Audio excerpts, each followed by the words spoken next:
তো আজকে আমরা ঈশ্বরের বাক্য থেকে আলোচনা করব। আজকে আমার প্রচারের টাইটেল যখন আমার মন দুঃখে ভেঙে গেছে। যখন আমার মন দুঃখে ভেঙে গেছে। তো হতে পারে আজকের দিনে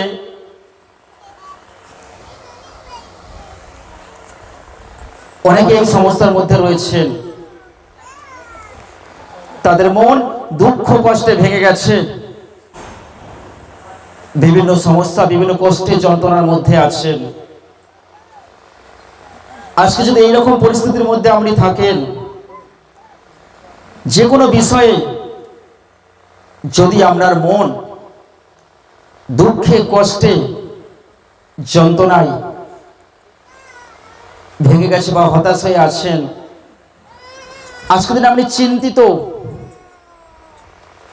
আজকের দিনে আপনি কি করবেন পথ খুঁজে পাচ্ছেন না, কিছু বুঝতে পারছেন না, সংকট সমস্যা ঘিরে ধরেছে আপনাকে, সেই জায়গায় আজকে ঈশ্বরের বাক্য কি বলছে? আজকে ঈশ্বরের বাক্য বলছে গীত সংগীতা 142:6, গীত সংগীতা 142:6 অধ্যায় 142:6 পদ। আমার কাতর প্রার্থনা শোনো। রাজা দাউদ তিনি ঈশ্বরকে বলছে, রাজা দাউদ ছিলেন একজন ঈশ্বর ভক্ত লোক। ঈশ্বর তার সাথে কথা বলতেন, তিনিও ঈশ্বরের নির্দেশ মতো চলতেন। আর যখন তিনি পাপ করলেন,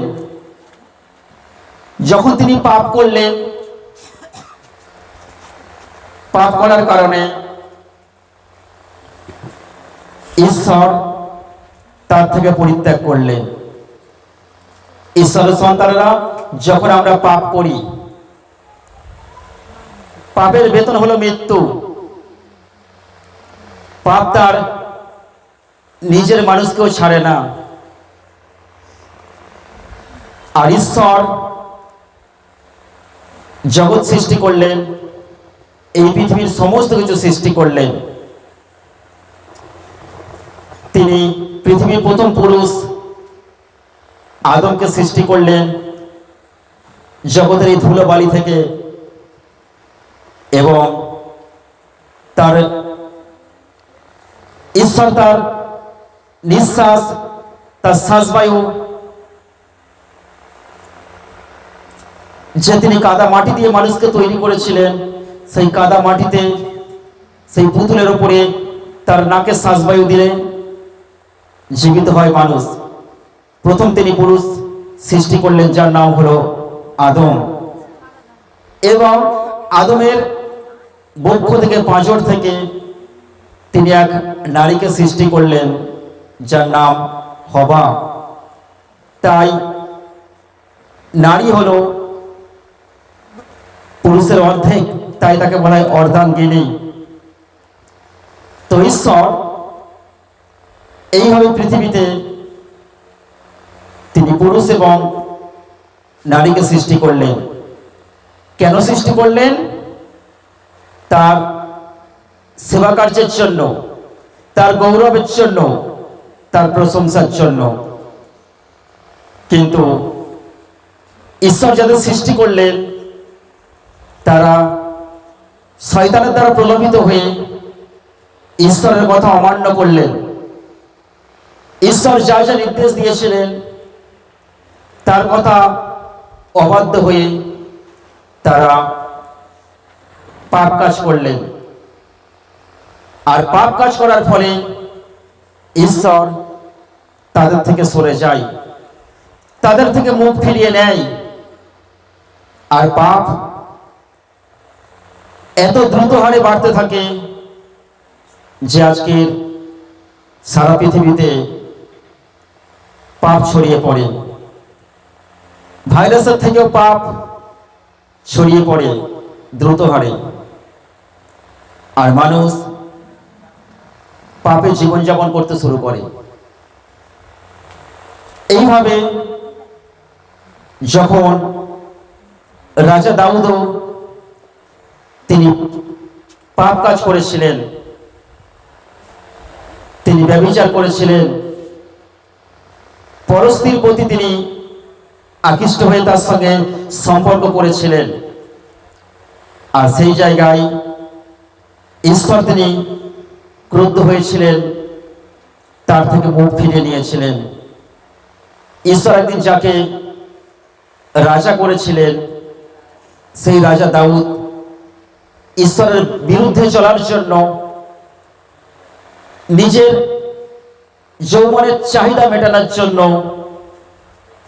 ঈশ্বরের কথাকে অমান্য করল, অবাধ্যতার সহিত সে যখন জীবনযাপন করল, তখন ঈশ্বর পরিত্যাগ করলেন।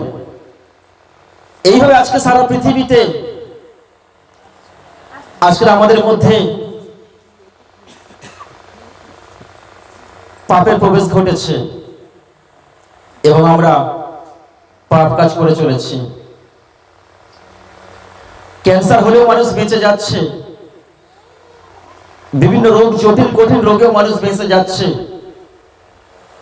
কিন্তু কোনো ব্যক্তি যদি পাপ করে, সে বাঁচবে না, কারণ পাপের বেতন মৃত্যু। তাই রাজা দাউদ যখন পাপ কাজ করলেন, তখন ঈশ্বর তার থেকে মুখ ফিরিয়ে নিলেন, আর ধীরে ধীরে ধীরে ধীরে সে রোগে আক্রান্ত হয়ে পড়ে, বিভিন্ন সমস্যার মধ্যে আক্রান্ত হয়ে পড়ে। যখন সে তার জীবন যখন ধ্বংসের দিকে, পাতালের দিকে চলে যাচ্ছে, যখন তার শরীর একদম ক্ষীণ হয়ে আসছে, যখন আর কিছু করার নেই, তখন তিনি নিজে বুঝতে পারলেন যে আমি ঈশ্বরের কথা অমান্য করেছি, আমি ঈশ্বরের কথা আমি শুনিনি, আমি তার বিরুদ্ধে আমি পাপ করেছি। কারণ ঈশ্বর তিনি দাবি করেন, আমি পবিত্র, তোমরাও পবিত্র হও।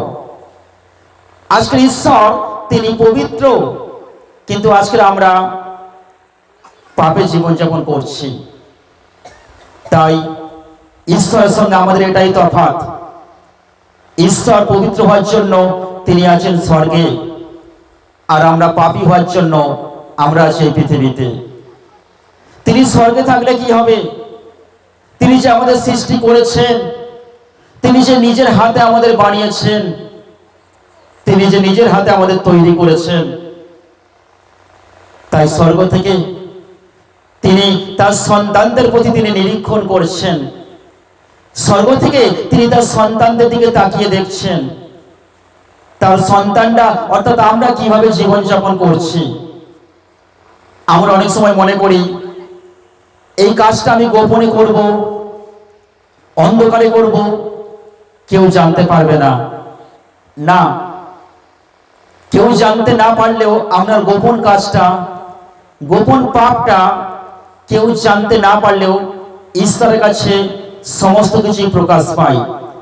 আমাদের কাছে অন্ধকার, কিন্তু ঈশ্বরের কাছে আলো। তাই সবার চোখে ধুলো দিলেও ঈশ্বরের চোখ সর্বদাই খোলা আছেন তার সন্তানদের প্রতি।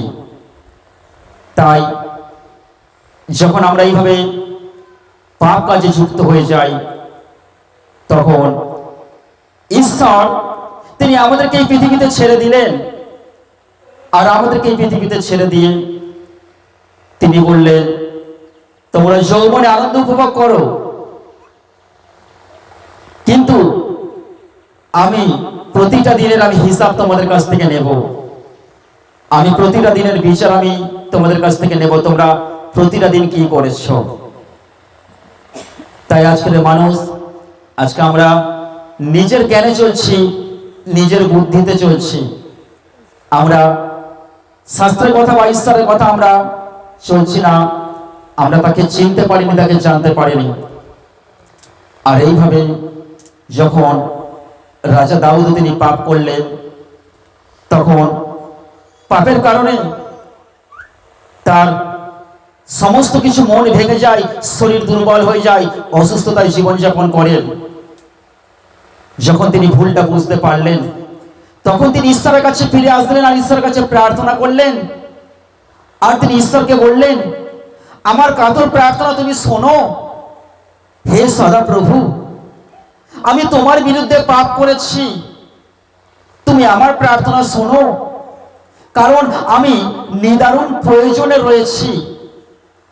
যারা আমাকে তাড়না করে তাদের হাত থেকে আমাকে উদ্ধার করো, কারণ তারা আমার থেকেও শক্তিশালী। কারণ পাপ শক্তিশালী, একটা রোগের থেকেও শক্তিশালী মারাত্মক ব্যাধি বা রোগ হলো পাপ। তাই যখন শয়তান, যখন পাপ তাকে ঘিরে ধরল, তখন তিনি ঈশ্বরের কাছে কাতরভাবে প্রার্থনা করলেন। ঈশ্বরকে বললেন যে তোমাকে আমার প্রয়োজন। রাজা দাউদ বলছে, হে ঈশ্বর, তোমাকে আমার প্রয়োজন, নিদারুণ প্রয়োজন। যারা আমাকে তাড়না করে তুমি তাদের কাছ থেকে আমাকে রক্ষা করো, উদ্ধার করো, তারা আমার থেকে শক্তিশালী। আজকাল ঈশ্বরের সন্তানরা আমাদের দরকার আছে, প্রয়োজন আছে জীবন্ত ঈশ্বরের কাছে এসে আমাদের পাপকে স্বীকার করা, আমাদের প্রভুর কাছে, ঈশ্বরের কাছে ফিরে আসা। আজকে আমরা এখন অনেকে ফিরে আসছি না তার কাছে। আজকে আমরা এখনো অন্ধকার পথে জীবনযাপন করছি। আমরা জগতের নেশায়, মোহেতে আমরা জীবনযাপন করছি। আজকে সেই কারণে পৃথিবীর বুকে এত সংকট সমস্যা নেমে এসেছে। আজকে পৃথিবীর বুকে আজকে বিভিন্ন রোগে, আজকে অকালে অল্প বয়সে মানুষের জীবন ধ্বংস হয়ে যাচ্ছে, মানুষের জীবন শেষ হয়ে যাচ্ছে। যদি আমরা দেখি গীত সংহিতা 34:18, গীত সংহিতা 34:18 এখানে বাক্য বলছে, সদাপ্রভু ভগ্নচিত্তদের নিকটে এবং যারা অন্তরে চূর্ণ বিচীর্ণ তাদের তিনি উদ্ধার করেন। হালেলুয়া। তাহলে ঈশ্বর তিনি ভগ্নচিত্তদের নিকটে, অর্থাৎ যাদের হৃদয় অন্তর মন ভেঙে গেছে, যাদের হৃদয় অন্তর মন ভেঙে গেছে, কিছু করার নেই, দেয়ালে পিঠ থেকে গেছে, অসুস্থতার বিছানায়, আর্থিক সংকটে, পারিবারিক মানসিক স্বামী স্ত্রীর মধ্যে অশান্তি, দ্বন্দ্ব বিদ্বেষ লেগেই আছে। যখন তারা হতাশ হয়ে পড়েছে, যখন তারা একটা নার্সিং, একটা হসপিটাল থেকে ঘুরে ঘুরে ঘুরে ঘুরে তারা হন্যে ঘুরিয়ে হতাশ হয়ে পড়েছে, আর কিছু করার নেই, ঈশ্বর বলছে আমি তোমার নিকটবর্তী, আমি তোমার কাছে আছি। আমি জানি, ঈশ্বর বলছে আমি জানি তোমার হৃদয় অন্তর মন ভেঙে গেছে, কিন্তু তুমি আমাকে জানো না। আমি তোমাকে সৃষ্টি করেছি, আমি তোমাকে তৈরি করেছি, তুমি আমাকে ভুলে যেতে পারো, কিন্তু আমি কখনোই তোমাকে ভুলবো না, আমি কখনোই তোমাকে হাত ছাড়বো না। তুমি আমার সন্তান, তুমি আমার হাত ছেড়ে দিতে পারো, কিন্তু ঈশ্বর বলছে আমি কখনোই তোমার হাত ছাড়বো না। হ্যাঁ প্রিয় ভাই বোন, ঈশ্বর তিনি কখনোই তিনি আমাদের হাত ছেড়ে দেন না। আমরা নিজের লোক, নিজের স্ত্রী, নিজের স্বামী, নিজের সন্তান একদিন কোনো কারণে আপনার হাত ছেড়ে দিতে পারে, কোনো কারণে আমরা থেকে দূরে সরে যেতে পারে, কোনো কারণে আপনাকে দুঃখ, কষ্ট, যন্ত্রণা, ব্যথা, আঘাত দিতে পারে, কোনো কারণে আপনাকে গাছতলায় আপনাকে বের করে দিতে পারে, 3 তলা থেকে একতলা থেকে গাছতলায় দিতে পারে। কিন্তু আমার ঈশ্বর বলছে যে আজকের তোমাদের যাদের হৃদয় অন্তর মন ভেঙে গেছে, যখন কিছু করার নেই, তিনি বলছে একটিবার তোমরা আমাকে ডাকো, আমি এসেছি তোমাদের কাছে। তিনি বলছে ওগো পরিশ্রান্ত ভারাক্রান্ত মানুষ সকল, তোমরা আমার কাছে এসো, আমি তোমাদের মুক্তি দেব, আমি তোমাদের শান্তি দেব, আমি তোমাদের বিশ্রাম দেব। হালেলুয়া। যতজন মানুষ তার এই মিষ্টি মধুর রব শুনে, তার মিষ্টি মধুর বার্তা শুনে যতজন মানুষ প্রভুর কাছে ফিরে এসেছে, যতজন মানুষ যিশুর কাছে ফিরে এসেছে, তিনি সবাইকে তার সন্তান হওয়ার অধিকার দিয়েছেন। আর আমরা হলাম ঈশ্বরের সন্তান। আজকে তিনি আমাদের জন্য কি না করেছেন। তিনি আমাদের পাপের ভার, পাপের বোঝা আমরা বহন করে বেড়াচ্ছিলাম। আমরা অনেক পাপ করেছি। পৃথিবীর প্রত্যেকটা মানুষ আমরা আমাদের জন্ম পাপের মধ্য দিয়ে হয়েছে, তাই আমরা প্রত্যেকে পাপী। আজকের তাছাড়া আমরা অনেক অনেক চুরি, মিথ্যা, আমরা খুন, মার্ডার, অনেক কিছু আমরা পাপের মধ্য দিয়ে আমরা জীবনযাপন করছি। আর যখন এই পাপের ব্যবস্থা, মৃত্যুর ব্যবস্থা যখন আমাদের উপরে ঝুলছিল, তখন পাপ থেকে মুক্তি পাওয়ার জন্য আমরা অনেক কিছুই পদ্ধতি আমরা অবলম্বন করেছি, কিন্তু আমরা কেউ পাপ থেকে মুক্তি পাইনি। আজকে দিনে আজও মানুষ যাচ্ছে তীর্থ দর্শন, আজও মানুষ যাচ্ছে বিভিন্ন স্থানে, সেখানে গিয়েও তারা তীর্থ দর্শন করেও তারা পাপ থেকে মুক্তি পায়নি। কারণ পাপ থেকে মুক্তি পাবে কিভাবে? কোন তীর্থ আমাদের পাপ থেকে মুক্তি দিতে পারে না, কোন মাটি আমাদের পাপ থেকে মুক্তি দিতে পারে না। পাপ থেকে মুক্তি পেতে গেলে আজকে জগতের মানুষ অনেক কিছুই করছে, কেউ দান ধ্যান করছে, সেখানেও পাপ থেকে মুক্তি পায় না। হ্যাঁ, দান ধ্যান করা ভালো। ঈশ্বর তিনি বলছেন তোমরা দান করো, গোপনে করো। তোমার ডান হাত যদি দান করে, বাঁ হাত যেন না জানতে পারে। কিন্তু আজকের দিনে আমরা আমাদের দান কেমন? যখন আমরা কাউকে কোনো কিছু দান করি, তখন সেটা মাইক অ্যানাউন্স করি বা ফেসবুক, সোশ্যাল মিডিয়ায় আমরা ছবি পোস্ট করি, আমি এই ব্যক্তি, আমি এই মন্দিরের উন্নতি কল্পে, এই মসজিদের উন্নতি কল্পে, আমি এই পাড়ার উন্নতি কল্পে, আমি এই দুস্থ মানুষের সেবা কার্যের জন্য, অসহায় ভাই বোনা শীতের কনকনে ঠান্ডায় কাঁপছে, তাদের সাহায্যের জন্য আমি এই ব্যক্তি, আমি এত দান করলাম। মাইক অ্যানাউন্স করা হচ্ছে, প্রচার করা হচ্ছে, কাজের কাজ কিছু হচ্ছে না। ঈশ্বর কি বলেছেন?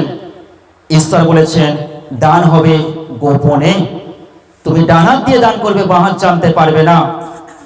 আজকের দান করেও আমরা পাপ থেকে মুক্তি পাইনি। তাই দান করুন। আজকে যে দান আপনি করবেন, সেই দানটা গোপনে করুন, ঈশ্বরের কাছে তোলা থাকবে। সঠিক টাইমে ঈশ্বর তিনি আপনাকে দ্বিগুণ, তিনগুণ, চতুর্গুণ তিনি দিয়ে দেবেন। হালেলুয়া। তাই মানুষ বিভিন্ন পদ্ধতি অবলম্বন করেও তারা পাপ থেকে মুক্তি পেল না। তখন মানুষ হতাশ হয়ে পড়ল, তাদের মন ভেঙে গেল, দুঃখ, কষ্ট, যন্ত্রণা, সমস্যায় জর্জরিত হয়ে গেল। আর মানুষ ভাবলো আমরা কি করব, কোথায় যাব? পাপ থেকে মুক্তি পাওয়ার জন্য যখন তারা কোনো রাস্তা খুঁজে পেল না, তখন মানুষ বুঝতে পারলো সেই ঈশ্বরের কথা। আর মানুষ আবার কাতর স্বরে ঈশ্বরের কাছে প্রার্থনা করলেন, ঈশ্বরের কাছে ফিরে এলেন আর ঈশ্বরকে বললেন, হে ঈশ্বর, আমরা তোমার বিরুদ্ধে পাপ করেছি, আমরা তোমার কথা অবাধ্য হয়েছি, তোমার কথা অমান্য হয়েছি, তাই তোমার কাছে যার যোগ্য আমরা নই। তাই তোমার স্বর্গে তো অনেক জায়গা আছে, তুমি একটু আমাদের জায়গা দাও না। আমরা আবার তোমার কাছে ফিরে এসেছি, পিতা আমরা ভুল করেছি। ঈশ্বরের কাছে যখন মানুষ এই পাপের মুক্তির জন্য যখন কাতর স্বরে প্রার্থনা করলেন, তখন ঈশ্বর তিনি কথা দিয়েছিলেন আর তিনি বলেছিলেন, ওগো আমার সন্তানেরা, আমি তোমাদের জন্য পাপ থেকে মুক্তির এক রাস্তা আমি বলে দেব। আমি রাস্তা করে দেব। সেদিন ঈশ্বর কথা দিয়েছিলেন, আর ঈশ্বর তাই করলেন। কারণ ঈশ্বর সত্যের ঈশ্বর, আমাদের ঈশ্বর কোনো মিথ্যার ঈশ্বর নয়। তিনি পৃথিবীর প্রত্যেকটা মানুষের ঈশ্বর, কি হিন্দু, কি মুসলমান, কি খ্রিস্টান, জৈন, শিখ, পারসিক, তার কোনো ধর্ম নেই। ঈশ্বরের কোনো বর্ণ নেই, ধর্ম নেই, কোনো রং নেই। কারণ তিনি আমাদের সৃষ্টি করেছেন, তিনি সকলের ঈশ্বর। তাই ঈশ্বরের কাছে যখন পাপী সন্তানরা তাদের ভুল বুঝতে পেরে যখন ঈশ্বরের কাছে প্রার্থনা করলেন, তখন ঈশ্বর বললেন, ঠিক আছে, আজকে তোমরা যখন তোমাদের ভুল বুঝে আমার কাছে ফিরে এসেছো, তখন আমি তোমাদের পাপ থেকে মুক্তির রাস্তা আমি করে দেব। আর তিনি আমাদের কাছে কথা দিয়েছিলেন, তিনি যেমন যেমন কথা দিয়েছিলেন, তিনি তেমন তেমন তিনি সেই কথাকে রেখেছেন। তিনি পাপ থেকে মুক্তির জন্য তিনি স্বয়ং তিনি নিজে মানব রূপ ধরে, মানুষের রূপ নিয়ে, কারণ তিনি পবিত্র, ঈশ্বর পবিত্র আর আমরা পাপী। পাপ আর পবিত্র কোনোদিন এক জায়গায় থাকতে পারে না, সেটা জ্বলে পুড়ে শেষ হয়ে যাবে। সূর্যের তেজ, সূর্যের ক্ষমতা, সূর্য আর মানুষ এক জায়গায় থাকতে পারে না। সূর্য আমাদের কাছে আসলে আমরা বাঁচবো না, আবার আমরাও সূর্যের কাছে যেতে পারবো না। মানুষ চাঁদে যাচ্ছে, কিন্তু সূর্যের কাছে যেতে পারেনি। ঠিক তেমন ভাবে ঈশ্বর হলো সেই সর্বশক্তিমান, তিনি পবিত্র, সর্বশক্তিমান। তাই তিনি যদি স্বয়ং এই পৃথিবীর মুখে তিনি ঈশ্বর রূপ নিয়ে নেমে আসতেন, আমরা পাপী তার সামনে আমরা দাঁড়াতে পারতাম না, আমরা জ্বলে পুড়ে শেষ হয়ে যেতাম। তাই তিনি পুত্রের রূপে তিনি জন্ম নিলেন বেথলেহেমের গোয়াল ঘরে, এক কুমারী পবিত্র নারী গর্ভে, যার নাম ছিল মরিয়ম। আর এই মরিয়ম ছিল একজন ঈশ্বর ভজনা নারী, সে সর্বদা ঈশ্বরের আরাধনা করত। আর ঈশ্বর তিনি স্বয়ং তিনি পুত্রের রূপে তিনি জন্ম নিলেন মরিয়মের গর্ভে। এবং আর 5টা শিশুদের মতোই যখন তিনি বড় হচ্ছিলেন, আর তিনি যে পুত্রের রূপে জন্ম নিলেন, তার নাম হলো যিশু। এই নাম স্বয়ং ঈশ্বর তার পরিকল্পনাতেই তিনি রেখেছিলেন। তার জন্মের অনেক আগেই ঘোষণা করা হয়েছিল যে এই পৃথিবীতে এক পুত্রের জন্ম হবে, তার নাম হবে যিশু। তাকে বলা হবে মহান ঈশ্বরের পুত্র। নবীদের মধ্য দিয়ে ঈশ্বর তিনি শাস্ত্রের মাধ্যমে তিনি জানিয়ে দিয়েছিলেন, আর শাস্ত্রের বচন পূর্ণ হয়েছে। তাই তিনি জন্ম নিলেন, এবং তিনি যে জন্ম নিলেন তার নাম যিশু স্বয়ং ঠিক করলেন ঈশ্বর নিজেই। আর যখন বেথলেহেমের গোয়াল ঘরে তার জন্ম হলো, তখন ঈশ্বর স্বর্গ থেকে দূত পাঠালেন। বেথলেহেমের আকাশে বাতাসে স্বর্গের দূত এসে তারা আনন্দের বার্তা দিল, আর বললেন সেই সময় যেখানে যিশুর জন্ম হয়েছিল, সেখানে রাখাল বালকেরা মাঠে ভেড়ার পাল পাহারা দিচ্ছিল, কারণ সেই ভেড়া রাতে চুরি হতো। আর রাখাল বালকেরা এসে বলছে, রাখাল বালকদের কাছে স্বর্গদূত এসে বলছে, আজকের দাউদের নগরে বেথলেহেমে তোমাদের জন্য এক সুখবর আছে, আনন্দের খবর আছে। পৃথিবীর প্রত্যেকটা মানুষের জন্য এক আনন্দের খবর আছে। সেটা কি না, আজকের এই পৃথিবীর প্রত্যেকটা মানুষের জন্য এক মুক্তিদাতা, ত্রাণকর্তা, উদ্ধারকর্তার জন্ম হয়েছে। তোমরা যাও, তোমরা তাকে গিয়ে দেখে এসো, এবং তিনি প্রত্যেকটা মানুষের জন্য এই পৃথিবীর বুকে জন্ম নিয়েছেন। তিনি হবেন পাপীর পরিত্রাতা। হালেলুয়া। ঠিক করলেন কে? ঈশ্বর। কার মাধ্যমে? স্বর্গদূতের মধ্য দিয়ে তিনি নাম ঠিক করে পাঠালেন। আর স্বর্গদূতের মধ্য দিয়ে তিনি বলে দিলেন যে আজকে যে আমার পুত্রের জন্ম হয়েছে তিনি হলেন খ্রিস্ট, তিনি হলেন খ্রিস্ট। তাহলে যিশুর নামের পরে রয়েছে যিশু খ্রিস্ট, নট খ্রিস্টান। আমি পরে বিস্তারিত আলোচনা করব। তো যিশু এই পৃথিবীর বুকে আসলেন কাদের জন্য? পৃথিবীর সমুদায় মানুষের জন্য। তিনি কে? তিনি পৃথিবীর প্রত্যেকটা মানুষের মুক্তিদাতা, ত্রাণকর্তা, উদ্ধারকর্তা, অর্থাৎ যিনি বিপদ থেকে রক্ষা করেন, যিনি পাপ থেকে আমাদের মুক্ত করেন, যিনি আমাদেরকে পরিত্রাণ দেন, তার জন্ম হয়েছে। তিনি বড় হলেন আর তিনি পিতার কাজ শুরু করলেন, সুসমাচার শুরু করলেন। যতজন মানুষ তার কাছে এসেছে, তাকে গ্রহণ করেছে, তাকে ভালোবেসে তাকে ডাকে, সকলকে তিনি সন্তান বলে ডাকলেন। হালেলুয়া। আর আমরাই হলাম সেই ঈশ্বরের সন্তান। তাই ঈশ্বরের সন্তানেরা এইভাবে আজকের পৃথিবীর বহু মানুষ যখন তারা পাপ কাজে যুক্ত হয়ে গেছে, তারা সত্য ঈশ্বরকে চিনতে পারছে না, সত্য ঈশ্বরকে জানতে পারছে না, তারা সত্য ঈশ্বরকে দূরে রেখে দিয়ে তারা বিভিন্ন পাপ কাজে যুক্ত হয়ে গেছে। আর এই পাপে যুক্ত হওয়ার কারণে রাজা দাউদের জীবনে নেমে এসেছিল অনেক সর্বনাশ। আর যখন তার হৃদয়ন্তর মন ভেঙে গিয়েছিল, তখন যখন তার অন্তর চূর্ণ বিচূর্ণ হয়ে গিয়েছিল, তখন তিনি আবার ঈশ্বরের কাছে বললেন যে তুমি আমাকে উদ্ধার করো, তুমি আমাকে পাপ থেকে মুক্ত করো। আর ঈশ্বর কি বলছে? সদাপ্রভু ভগ্ন চিত্তদের নিকটে এবং যারা অন্তরে চূর্ণ বিচূর্ণ তাদের তিনি উদ্ধার করেন। হালেলুয়া।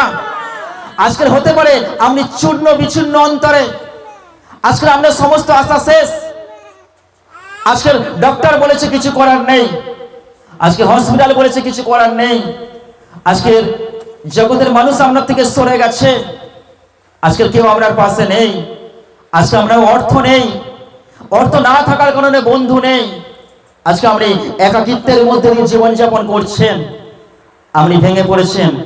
আপনি ভাঙবেন না। ঈশ্বর বলছে যে আমি তোমাকে আবার তুলবো। হতে পারে আজকে তুমি অন্তরে চূর্ণ বিচূর্ণ হয়ে গেছে, তিনি বলছে আমি তোমাকে আবার উদ্ধার করব, আবার তুলবো। Hallelujah, hallelujah. তাই ঈশ্বরের সন্তানরা, শেষ বলে কিছু নেই। জগতের কাছে শেষ আছে এই কথাটা, কিন্তু ঈশ্বরের কাছে শেষ বলে কিছু নেই। কেন? জগৎ বলে মানুষ মারা গেলে সব শেষ, কিন্তু আমার ঈশ্বর এই কথাটা বলে না। জগৎ বলে শেষ, আমার ঈশ্বর কি বলে? আমার ঈশ্বর বলে আমার কাছে সব সময় শুরু, আমার কাছে শেষ নেই। Hallelujah, hallelujah. কেন শুরু?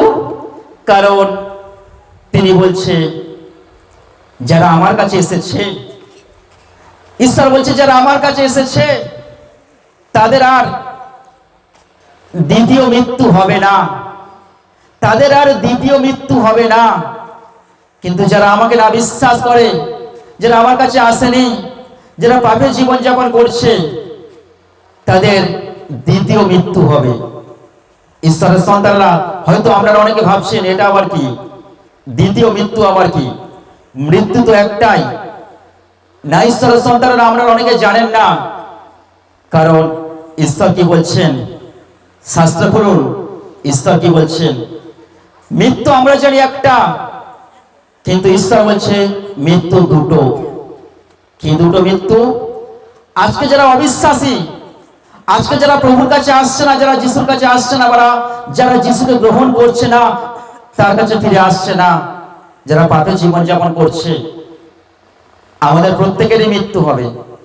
কার 50, কার 60, কার 70, এইভাবে মৃত্যু হবে।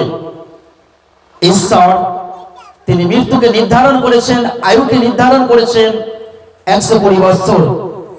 120 বৎসর। ঈশ্বর যখন জগৎ সৃষ্টি করেছিলেন তখন সেই সময় মোশে, আব্রাহাম, নোহ এরা ঈশ্বর ভক্ত লোক ছিলেন। সেই সময় এরা বেঁচেছিলেন একজন 600, 700, 800, 900 বছর পর্যন্ত বেঁচেছিলেন। আর এইভাবে যখন পৃথিবীতে পাপের প্রবেশ করলো, যখন মানুষ পাপ কাজ করতে শুরু করলো, যখন মানুষ ঈশ্বরকে জলাঞ্জলি দিল, বিষাঞ্জল দিল, ঈশ্বরের কাছ থেকে সরে গিয়ে নিজেদের জ্ঞানে বুদ্ধিতে চলতে শুরু করলো, তখন ঈশ্বর ভাবলেন যে এত বছর এদের আয়ু রেখে আমার লাভ কি? কোনো দরকার নেই। এরা তো আমার কাছ থেকে মুখ ফিরিয়ে নিয়ে আমার বিরুদ্ধে এরা উঠেছে, এরা এত পাপ করছে, তাই এদের আয়ুকে আমি কমিয়ে দেব। তাই ঈশ্বর সেই 700, 800, 900 বছর আয়ুকে কমিয়ে দিয়ে তিনি বললেন মানুষের আয়ুকে আমি নির্ধারণ করলাম 120 বছর। তিনি গীত সংগীতা করলেন 120-র মধ্যেও তিনি আবার মানুষের আয়ুকে তিনি কমিয়ে দিয়েছেন। কমিয়ে দিয়ে তিনি বললেন 70 বছর, এবং মেরে কেটে যদি একটু ভালো থাকে তাহলে 80 বছর। তিনি 80 বছর করে দিলেন। আর মোট আয়ু 120 বছর। ঈশ্বরের সন্তান আজকের দিনে দেখা যায় যে অনেক ভাই বোনেরা তারা 80 বছরও পৌঁছায় না, আর 120 বছর তো দূরের কথা, কেউ 50-60-এই চলে যাচ্ছে। কেন? কারণ পাপের জন্য, পাপের কারণে। আজকের ঈশ্বরের সন্তানেরা, আজকে হয়তো আপনারা অনেকে বলতে পারেন যে আপনারা 120 বছর কি বাঁচবো? অবশ্যই বাঁচবেন। কিভাবে? যদি আপনি ঈশ্বরের কাছে ফিরে আসেন, পবিত্রতায়, ধার্মিকতায় জীবনযাপন করেন, তাহলে ঈশ্বর তিনি আপনাকে পূর্ণ আয়ু আপনি উপভোগ করতে পারবেন। পূর্ণ আয়ুকে উপভোগ করে আপনি বেঁচে থাকতে পারবেন। হয়তো আপনারা বলতে পারেন বর্তমানে দিনে যা রোগ, যা ভেজাল খাবার, অত বছর বাঁচা যাবে না। হ্যাঁ, ঈশ্বরের সন্তানরা, এই খাবার দাবার সম্পর্কে ঈশ্বর কি বলেছেন? এই খাবার দাবার সম্পর্কে ঈশ্বর বলছে যদি আমরা হাত না ধুয়েও খাই তাহলে সেই খাবার অসুচি হয় না, সেই খাবার সূচি হয়। তাহলে অসুচি কোনটা? আমাদের মুখের ভেতর থেকে যে মন্দ কথা, বাজে কথা, গালাগালি, খারাপ কিছু উঠে আসছে, ভেতর থেকে যেটা বের হচ্ছে, ঈশ্বর বলছে ওটা অসুচি। আর এই অসুচিতার মধ্যে জীবনযাপন করার জন্য, পাপে জীবনযাপন করার জন্য আজকের মানুষের জীবনে আজকে বিভিন্ন সমস্যা এবং পাপের কারণে মৃত্যু নেমে এসেছে। তাই ঈশ্বরের সন্তানেরা, আজকের ঈশ্বর তিনি আমাদেরকে জানাচ্ছেন যেন আমরা এই পাপ থেকে মন ফেরাই, পাপ থেকে মন ফিরিয়ে আমরা যেন তার কাছে ফিরে আসি। তাই সেদিন দাউদ যখন ব্যভিচার করার পরে বুঝতে পারলেন যে আমি কি ভুল করেছি, কি অন্যায় করেছি, আমি কি পাপ করেছি, তাই তিনি ঈশ্বরের কাছে তিনি ফিরে আসলেন। এবং ফিরে এসে তিনি যখন ভাঙাচোরা হৃদয় অন্তরে যখন তাকে ডাকলেন, ঈশ্বর বললেন দাউদ, আমি আবার তোমাকে উদ্ধার করব। হালেলুয়া। ঈশ্বরের সন্তানরা, আজকের দিনেও ঈশ্বর আপনাকে আবার উদ্ধার করবেন যখন আপনি আপনার ভাঙাচোরা হৃদয় অন্তরটা প্রভু যিশুকে দেবেন। ভাঙাচোরা হৃদয় অন্তরটা যখন ঈশ্বরকে দেবেন, ঈশ্বর ওখান থেকে আপনাকে তুলবেন, ওখান থেকেই আপনাকে আপনার সমস্ত পাপকে তিনি ক্ষমা করবেন এবং ওখান থেকে তিনি আপনাকে উদ্ধার করবেন। 1 শমূয়েল 1:8 কি বলছে? তার স্বামী এলকানা তাকে বলতেন, হান্না, তুমি কেন অশ্রুপাত করছো? তুমি ভোজন পান করছো না কেন?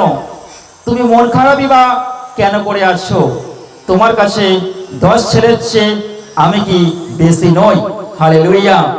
ঈশ্বরের সন্তানেরা, যখন হান্না সন্তান হচ্ছিল না তখন সে মন খারাপ করছিল, আর মন খারাপ করে যখন ঈশ্বরের কাছে এসে প্রার্থনা করছিলেন, তখন ঈশ্বর বলছে, তুমি কেন মন খারাপ করে আছো? তুমি কি জন্য তুমি মন খারাপ করে আছো? তোমার সন্তান হচ্ছে না বলে? তোমার কাছে কি 10 ছেলের চেয়ে আমি কি বেশি নই? ঈশ্বরের সন্তানরা, আজকের আমরা মন খারাপ করব না। হতে পারে আজকের আমরা সন্তান আপনাকে কষ্ট দিয়েছে, হতে পারে আজকে আপনি দুঃখে কষ্টে ভেঙে পড়েছেন, হতে পারে আজকে আপনি বিভিন্ন সংকট সমস্যার মধ্যে জর্জরিত হয়ে গেছেন, হতে পারে আজকে আপনার পাশে কেউ নেই। ঈশ্বর বলছে যে হতে পারে আজকে যখন তোমরা ভেঙে পড়েছো, চিন্তিত হয়ে পড়েছো, আমি কি, ঈশ্বর বলছে, আমি কি তোমার কাছে তাদের চেয়ে বেশি নই? হালেলুয়া। আমি কি তোমার কাছে তাদের চেয়ে বেশি গুরুত্বপূর্ণ নই? হালেলুয়া। অবশ্যই ঈশ্বর তিনি আমাদের কাছে সব থেকে বেশি গুরুত্বপূর্ণ। গীত সংহিতা 69:29 কি বলছে? গীত সংহিতা 69:29, কিন্তু আমি পীড়িত আর ব্যথায় আছি, হে ঈশ্বর তোমার পরিত্রাণ আমাকে রক্ষা করো। হালেলুয়া। তাহলে দাউদ বলছে, আমি পীড়িত, আমি অসুস্থ, আমি ব্যথায় আছি, আমি কষ্টে আছি, আমি যন্ত্রণায় আছি, আমি দুঃখে আছি, আমার মন ভেঙে গেছে, আমার কিচ্ছু করার নেই। হে ঈশ্বর তুমি আমাকে উদ্ধার করো, কারণ তুমি আমার পরিত্রাণ, তুমি আমাকে রক্ষা করো। আমি পীড়িত, আমি অসুস্থ, আমি ব্যথায় আছি। হতে পারে ঈশ্বরের সন্তানরা, আজকের দিনে আপনারা যে কোনো ব্যথাতে জীবনযাপন করছেন, যে ব্যথার মধ্যে আছেন, সেই ব্যথা হয়তো আপনি কাউকে বলতে পারছেন না, সেই কষ্ট আপনি কাউকে বলতে পারছেন না, সেই দুঃখ যন্ত্রণা আপনি কাউকে বলতে পারছেন না। কাউকে বলার দরকার নেই। আপনার কষ্ট, ব্যথা, যন্ত্রণা জগতের মানুষের কাছে বলতে যাবেন না। তারা শুনবে, শুনে আপনাকে সামনে একটু সান্ত্বনা দেবে। তোমার এই কষ্ট, তোমার এই ব্যথা, তোমার এই যন্ত্রণা, আহারে, আর পেছনে গিয়ে বলবে ঠিক হয়েছে, ভালো হয়েছে, দরকার ছিল আরো কষ্ট পাক, আরো যন্ত্রণা পাক, আরো ব্যথা পাক। তাই কারোর কাছে আমরা কষ্টের কথা, যন্ত্রণার কথা, ব্যথার কথা আমরা তুলে ধরবো না। আমাদের যা কিছু কষ্ট, যন্ত্রণা, ব্যথা, যিনি আমাদের সৃষ্টিকর্তা, যিনি আমাদের সৃষ্টি করেছেন, বানিয়েছেন, তৈরি করেছেন, যিনি আমাদের মন বোঝেন, যিনি কখনো আমাদের পরিত্যাগ করেন না, যিনি আমাদের পাপ থেকে উদ্ধার করেছেন, যিনি আমাদের অন্ন বস্ত্র বাসস্থান দিয়ে চালনা করছেন, যিনি প্রতিটা দিন আমাদের লক্ষ্য রাখছেন, যিনি অন্ধকার পথ থেকে আমাদেরকে আলোর পথে ফিরিয়ে এনেছেন, যিনি আমাদের মুক্তিদাতা, ত্রাণকর্তা, উদ্ধারকর্তা, যিনি আমাদের বলেছেন আমি স্বর্গ থেকে এসেছি, আমি স্বর্গেই ফিরে যাব, আর আমি যেখানে থাকি আমি সেখানেই তোমাদেরকে নিয়ে যাব। ঈশ্বরের সন্তানরা, যিনি বলেছেন আমি স্বর্গ থেকে আমি তোমাদেরকে লক্ষ্য রাখি, যিনি বলেছেন আমি তোমার দক্ষিণ হস্ত ধারণ করিব আর বলিব আমি তোমার ঈশ্বর, আমি তোমার সদা প্রভু, আমি কখনোই তোমাকে পরিত্যাগ করিব না। তোমার গর্ভধারিণী মা তোমাকে পরিত্যাগ করিতে পারে, কিন্তু আমি ঈশ্বর, আমি ধার্মিকতার ঈশ্বর, আমি পবিত্রতার ঈশ্বর, আমি ধার্মিকতায় তোমাকে ডেকেছি, তোমাকে আহ্বান করেছি।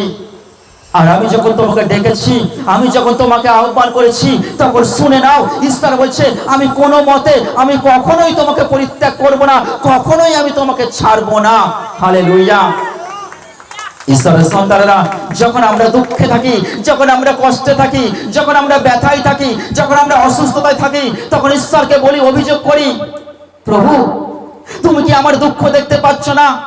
প্রভু তুমি কি আমার কষ্ট যন্ত্রণা দেখতে পাচ্ছ না?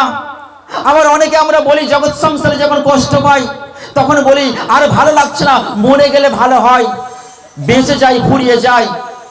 ঈশ্বরের সন্তানেরা, আজকে আপনারা অনেকে বাক্য জানেন না।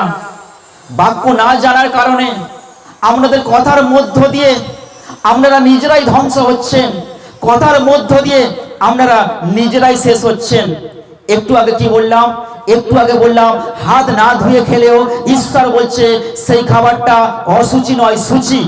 কিন্তু ভেতর থেকে যে মন্দ দুষ্ট কথা উঠে আসে, ভেতর থেকে যে শয়তানের কথা উঠে আসে, ঠোঁট থেকে, মুখ থেকে যে বাজে মন্দ কথা উঠে আসে, নেগেটিভ কথা উঠে আসে, সেটাই হলো অসুচি। তাহলে আপনারা সংসারে দুঃখ, কষ্ট, যন্ত্রণা পাচ্ছেন, আর কি বলছেন? মরে গেলে ভালো হয়, আর বেঁচে থেকে দরকার নেই, কবে যে মরবো, কবে যে ফুরবে, এই জগতের জ্বালা যন্ত্রণা সহ্য করতে পারি না। তাহলে শুনে নিন, এই যে কথাটা আপনি মুখ দিয়ে বের করলেন, এর জন্য কিন্তু শয়তান আমাকে বন্দী করবে। শয়তান দুষ্ট আত্মা, জগতের অধিপতি শয়তান, ঈশ্বরের চিরশত্রু শয়তান দুষ্ট আত্মা, সে আপনাকে কিন্তু বন্দী করবে। কারণ ঈশ্বরের বাক্য বলে মানুষ যত অনর্থক কথা বলে, মানুষ যত ভুলভাল কথা বলে, মানুষ মুখ দিয়ে যত মন্দ কথা বলে, সেই প্রত্যেকটা কথার তাকে জবাবদিহি করতে হবে, সেই প্রত্যেকটা কথা তার বিচার হবে। আজকে আপনি মুখ দিয়ে একটা ফট করে কথা বললেন, আর ভাল লাগছে না, মরে গেলে ভালো হয়। অনেক স্বামী স্ত্রীর মধ্যে অশান্তি হচ্ছে, অনেক স্বামী স্ত্রীর মধ্যে ঝগড়া হচ্ছে, দ্বন্দ্ব হচ্ছে, আর স্বামী স্ত্রীকে বলছে যে তোকে এবার ডিভোর্স দিয়ে দেবো, আর তোর সঙ্গে সংসার করার ইচ্ছা নেই, ইত্যাদি ইত্যাদি অনেক মন্দ কথা বলে।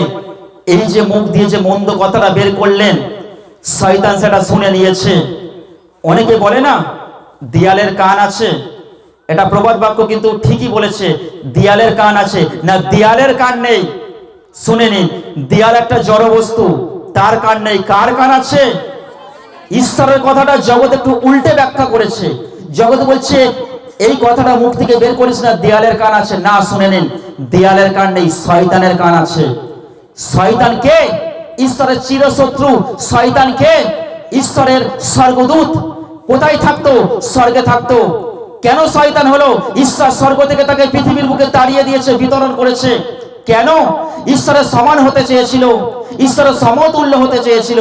ঈশ্বর বলেন আমি আমার পবিত্রতা, আমি আমার গৌরব, আমি আমার প্রশংসা আমি অন্য কাউকে নিতে দেব না। তাই ঈশ্বর একজন, তিনি সর্বশক্তিমান, তারপরে দ্বিতীয় কোনো ঈশ্বর নেই। আর যখন স্বর্গদূত ঈশ্বরের সমান হতে চাইলেন, তখন ঈশ্বর তাকে স্বর্গ থেকে তাকে ছুঁড়ে ফেলে দিলেন। কারণ ঈশ্বরের উপরে উঠতে চেয়েছিল। যে ঈশ্বরের উপরে ওঠে, ঈশ্বর তাকে নত করে। ঈশ্বরের সন্তানেরা আমরা ঈশ্বরের চরণে থাকবো, তার পায়ের তলায় থাকবো, আমরা তার উপরে উঠতে পারি না। এই জন্য ঈশ্বর বলে যে নিজেকে নত করে তাকে উন্নত করা হবে। হালেলুয়া। ঈশ্বরের সন্তানেরা ঈশ্বরকে উন্নত করুন, জগতের মানুষকে নয়, অন্য কাউকে নয়। ঈশ্বরকে প্রশংসা দিন, অন্য কাউকে নয়। সর্বস্থানে ঈশ্বরকে রাখুন, অন্য কাউকে নয়। আর আমরা থাকবো তার চরণে। এই জন্য ঈশ্বর বলছে স্বর্গ আমার সিংহাসন, পৃথিবী আমার পাদপীঠ। মানে পৃথিবী হলো ঈশ্বরের পা রাখার জায়গা, আর আমরা ঈশ্বরের প্রত্যেকটা সন্তান ঈশ্বরের চরণের তলায় আছি, তার পায়ের তলায় রয়েছি। যখন আমরা তার উপরে উঠতে যাই, তখন তিনি আমাদের ফেলে দেন। ঈশ্বরের সন্তানেরা আজকের এই জন্যই জগতের বুকে যখন এইভাবেই একটার পর একটা পাপ বাড়তে শুরু হলো, তখন রাজা দাউদ বললেন, হে ঈশ্বর, আমিও তোমার বিরুদ্ধে পাপ করেছি, তাই তুমি আমাকে এই পাপ থেকে উদ্ধার করো, তুমি আমাকে পাপ থেকে মুক্ত করো। আমি কষ্টে, যন্ত্রণায়, দুঃখে, ব্যথায় আছি, তুমি আমাকে ক্ষমা করো। হতে পারে ঈশ্বরের সন্তানেরা আজকে এই বয়সবাদী গ্রামের আজকে যে সমস্ত ভাই বোন আজকের হতে পারে আমরা বিভিন্ন রোগে, বিভিন্ন কষ্টে, বিভিন্ন যন্ত্রণায়, বিভিন্ন ব্যথায়, পারিবারিক, মানসিক, অর্থনৈতিক, স্বামী স্ত্রীর মধ্যে দ্বন্দ্ব, ঝগড়া, অশান্তির মধ্যে জীবনযাপন করছেন। আপনার পরিবারে সুখ শান্তি নেই। আজকের আপনি কি করবেন? কিছুই করতে হবে না। আপনি শান্তির জন্য, পাপ থেকে মুক্তির জন্য, আপনার সন্তানকে, আপনার স্ত্রীকে, স্বামীকে বিভিন্ন রোগের হাত থেকে সুস্থতা করার জন্য কোথাও ছুটে যাওয়ার দরকার নেই। শুধু আপনি নিজের মুখের কথাতেই আপনি সুস্থ হতে পারেন নিজের। কারণ ঈশ্বর বলছে এই জীব, মানব দেহের মধ্যে একটা ছোট অঙ্গ জীব, এই জীব পারে আমাদের বাঁচাতে, আবার এই জীব পারে আমাদের জীবনকে মেরে ফেলতে, ধ্বংস করতে। কথাটা শুনে মনে হচ্ছে এটা আবার কেমন? এটাই সত্য কথা। ঈশ্বর বলছে এই জীব, এই জীবের মধ্যে বিষে ভরা, এই জীব আমাদের জীবনকে বাঁচাতে পারে, এই জীব আমাদের জীবনকে মেরে ফেলতে পারে, ধ্বংস করতে পারে। কেন? এই জীব দিয়ে আপনি একটা মানুষকে বললেন, একটা বাজে কথা বললেন। কি বললেন? তুই একজন জারদ সন্তান, তুই একজন বাস্টার্ড, তুই জারদ সন্তান। আর সে কথাটা শুনে রেগে গেল, তুই আমাকে এই কথাটা বললি, আমাকে অপমান করলি, আমাকে জারদ সন্তান বললি, আমার জন্মের ঠিকানা নাই বললি, তুই এত বড় কথা বললি। এই কথার জন্য সে কিন্তু তাকে সঙ্গে সঙ্গে উদ্যত হয়ে তাকে মারতে তেড়ে যাবে, এমনকি তাকে খুনও করতে পারে। তুই এত বড় কথা বললি, তাহলে খুনটা হলো কোথা থেকে? জিভ থেকে যে কথাটা বেরোলো, মুখ থেকে যে কথাটা বেরোলো। এই জন্য জগৎ বলছে দেয়ালের কান আছে সাবধান। না, দেয়ালের কান নেই, শয়তানের কান আছে। আর যখন আমরা মুখ থেকে জিভ দিয়ে ফট করে একটা মন্দ কথা বলবো, সেই কথাতেই শয়তান আমাকে চালনা করবে। অনেকে বলে না, আমি মরে গেলে ফুরিয়ে যাই, শয়তান সাপ্লাই দেবে, মৃত্যুর জন্য বিভিন্ন পথ সে ব্যবস্থা করে দেবে, মৃত্যুর জন্য শয়তান আপনাকে এগিয়ে নিয়ে যাবে, মৃত্যুর ব্যবস্থা শয়তান আপনাকে করে দেবে, কারণ আপনি মুখ দিয়ে একবার ভুল কথাটা বের করেছেন। আর মানুষ যত মুখ দিয়ে ভুল কথা বের করে, সেই কথাটাই তার জীবনে কার্যকরী হয়। আপনারা জানেন না, তাই ভুলভাল কথা বলে থাকেন। তাই ঈশ্বর এই জন্য বলছে, জিভকে তোমরা লাগাম দাও, জিভকে তোমরা লাগাম দাও, জিভ দিয়ে যেন কোনো মন্দ কথা আমরা না বলি। আর মন্দ কথা বলার জন্য শয়তান সেইভাবেই আমাদেরকে চালনা করবে। যদি আপনি বলেন, আমরা স্বামীকে স্ত্রীকে বলেন, আমি তোমার সঙ্গে সংসার করব না, আমি তোমাকে ডিভোর্স দেব, মিলিয়ে দেবেন। আজকে না হয় 2 বছর, 5 বছর, 10 বছর পরে এই যে কথাটা বলেছেন, হয়তো কথাটা অনেকের সঙ্গে সঙ্গে কাজে লাগতে পারে, অনেকের কিছুদিন, কিছু বছর পরে কাজে লাগবে। এই মুখ দিয়ে যে মন্দ কথাটা বলেছেন, শয়তান শুনে নিয়েছে। ও, তোমরা ডিভোর্স দিতে চাইছো, ঠিক আছে, তবে আমি তাই করব। ঈশ্বরের সন্তানরা ভালো করে শুনে নিন। ঈশ্বরের বাক্য বলছে, ঈশ্বর যাদের যোগ করেছে মনুষ্য তাদের বিয়োগ না করুক। তাহলে ঈশ্বর একটা স্বামী স্ত্রীকে যুক্ত করেছেন, তাদেরকে আশীর্বাদ করেছেন। আর যখন আপনি মুখ থেকে বলছেন ডিভোর্স দেব, তখন কিন্তু কথাটা শয়তান শুনে নিল। আর তখন আপনি নিজে থেকে শয়তানকে সুযোগ দিলেন। আর শয়তানকে সুযোগ দেওয়ার কারণে কিন্তু আজ না হয় কাল, কাল নয় পরশু, কি 1 বছর পর এমন একটা পরিস্থিতি আসবে, আমরা স্বামী স্ত্রীর মধ্যে যে দেখবেন যে ডিভোর্সের দোরগড়াই পর্যন্ত পৌঁছে যাবেন, কারণ এই কথাটা আপনি বলে ফেলেছিলেন। এই জন্য ঈশ্বরের সন্তানরা, ঈশ্বর বলছে আমরা যেন খুব সতর্ক হয়ে জীবনযাপন করি, আমরা যেন শয়তানকে কোনো মতে আমরা সুযোগ না দিয়ে ফেলি। আমাদের মুখ থেকে হ্যাঁ হ্যাঁ হবে, না না হবে। তাই এর বেশি যখন আমাদের মুখ থেকে কথা বেরোয়, ঈশ্বর বলছে সেই কথাটা হলো শয়তান থেকে আসে, সেই কথাটা শয়তান থেকে আসে। আমরা স্বামী স্ত্রীর মধ্যে অশান্তি হচ্ছে, স্বামী বলছে এই আমি টাকাটা খুঁজে পাচ্ছি না, তুমি টাকাটা কি চুরি করেছো, তুমি টাকাটা কি নিয়েছো? স্ত্রী বলছে না, টাকাটা নেইনি। তখন স্বামী বলছে না, তুমি নিয়েছো, তোমাকে আমি বিশ্বাস করি না, তুমি ছুঁয়ে প্রতিজ্ঞা করো, তুমি দিব্যি করো। আর সে তার সন্তানকে বা কোনো বিগ্রহতে সে ছুঁয়ে প্রতিজ্ঞা করছে, দিব্যি করছে। ঈশ্বরের সন্তানরা শুনে নিন, আজকে আপনারা ঈশ্বরের বাক্য জানেন না, আর জানেন না বলেই আপনারা যখন তখন আমরা সন্তানের মাথায় বা কোনো বিগ্রহের উপরে হস্ত রেখে আপনারা দিব্যি করেন। ঈশ্বরের সন্তানরা এই দিব্যি আপনারা করবেন না। এই দিব্যি যখন করবেন, তখন শয়তান কিন্তু আপনাদেরকে বন্দী করতে পারে, শয়তান কিন্তু আপনাদেরকে ক্ষতি করতে পারে। আপনার মুখ থেকে নির্গত কথা, আপনি যদি আপনার স্বামীর টাকাটা নিয়ে থাকেন, বলবে হ্যাঁ নিয়েছি, যদি না নিয়ে থাকেন সত্যিকারে বলবেন না নেইনি। এরপরে যত কথা আসবে, তখন শয়তান কিন্তু আপনার এই অশান্তি ঝগড়াকে আরো বৃদ্ধি করবে, আরো বৃদ্ধি করবে, আরো বৃদ্ধি করে করে এমন একটা পজিশনে এসে যাবে যে আপনার সংসারে ভাঙন পর্যন্ত ধরে যাবে, মারপিট ঝগড়া অশান্তি ভাঙন পর্যন্ত ধরে যাবে। কেন? কারণ আপনি নিজে থেকে শয়তানকে সুযোগ দিয়েছেন, মুখের কথার মধ্যে দিয়ে শয়তানকে সুযোগ দিয়েছেন। এত ঝগড়া অশান্তি দ্বন্দ্ব কোথা থেকে আসে? আপনারা মন্দ উদ্দেশ্যে চেয়ে থাকেন, ঈশ্বরের কাছে চান না। আর যখন আপনারা কোনো মন্দ উদ্দেশ্যে যখন চেয়ে থাকেন, আর যখন সেইটা পূরণ না হয়, তখন আমাদের মধ্যে আসে রাগ, অভিমান, ঝগড়া, দ্বন্দ্ব, বিদ্বেষ আসে। ঈশ্বরের সন্তানেরা, অনেক স্বামী স্ত্রী সন্তানের মধ্যে অশান্তি হয়, ঝগড়া হয়। ঝগড়া হওয়ার পরে আপনারা কি করেন জানেন? ঝগড়া হওয়ার পরে আপনারা রাগ করে থাকেন। স্বামী মুখ ঘুরিয়ে শুয়ে আছে, স্ত্রী মুখ ঘুরিয়ে শুয়ে আছে।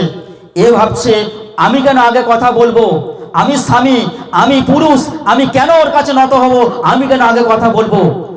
আর স্ত্রী ভাবছে আমি কেন আগে কথা বলবো, আমি ভুল করিনি, ওকে আগে কথা বলতে হবে। এই নিয়ে দেখা যায় স্বামী স্ত্রীর সেই অশান্তি ঝগড়াটা 2 দিন, 3 দিন, 4 দিন পর্যন্ত, 1 সপ্তাহ পর্যন্ত চলতে থাকে। দুজন কেউ কারোর সাথে কথা নেই, অভিমান করে আছেন, শুনে নিন, এটা করবেন না।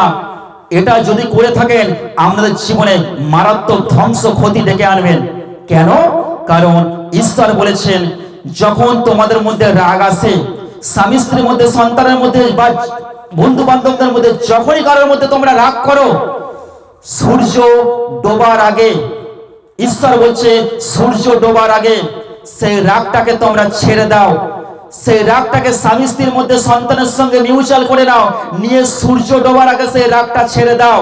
যদি সূর্য ডোবার আগে সেই রাগটা না ছাড়ো, আর সেই রাগটা যদি টানতে থাকো, একদিন, দুদিন, 3 দিন, 1 সপ্তাহ, ও আগে কথা বলবে আমি বলবো না, ও আগে কথা বলবে আমি বলবো না, তাহলে শুনে নাও, ঈশ্বর বলছে রাগের দরুন তোমরা পাপ করো না, তোমরা শয়তানকে সুযোগ দিও না।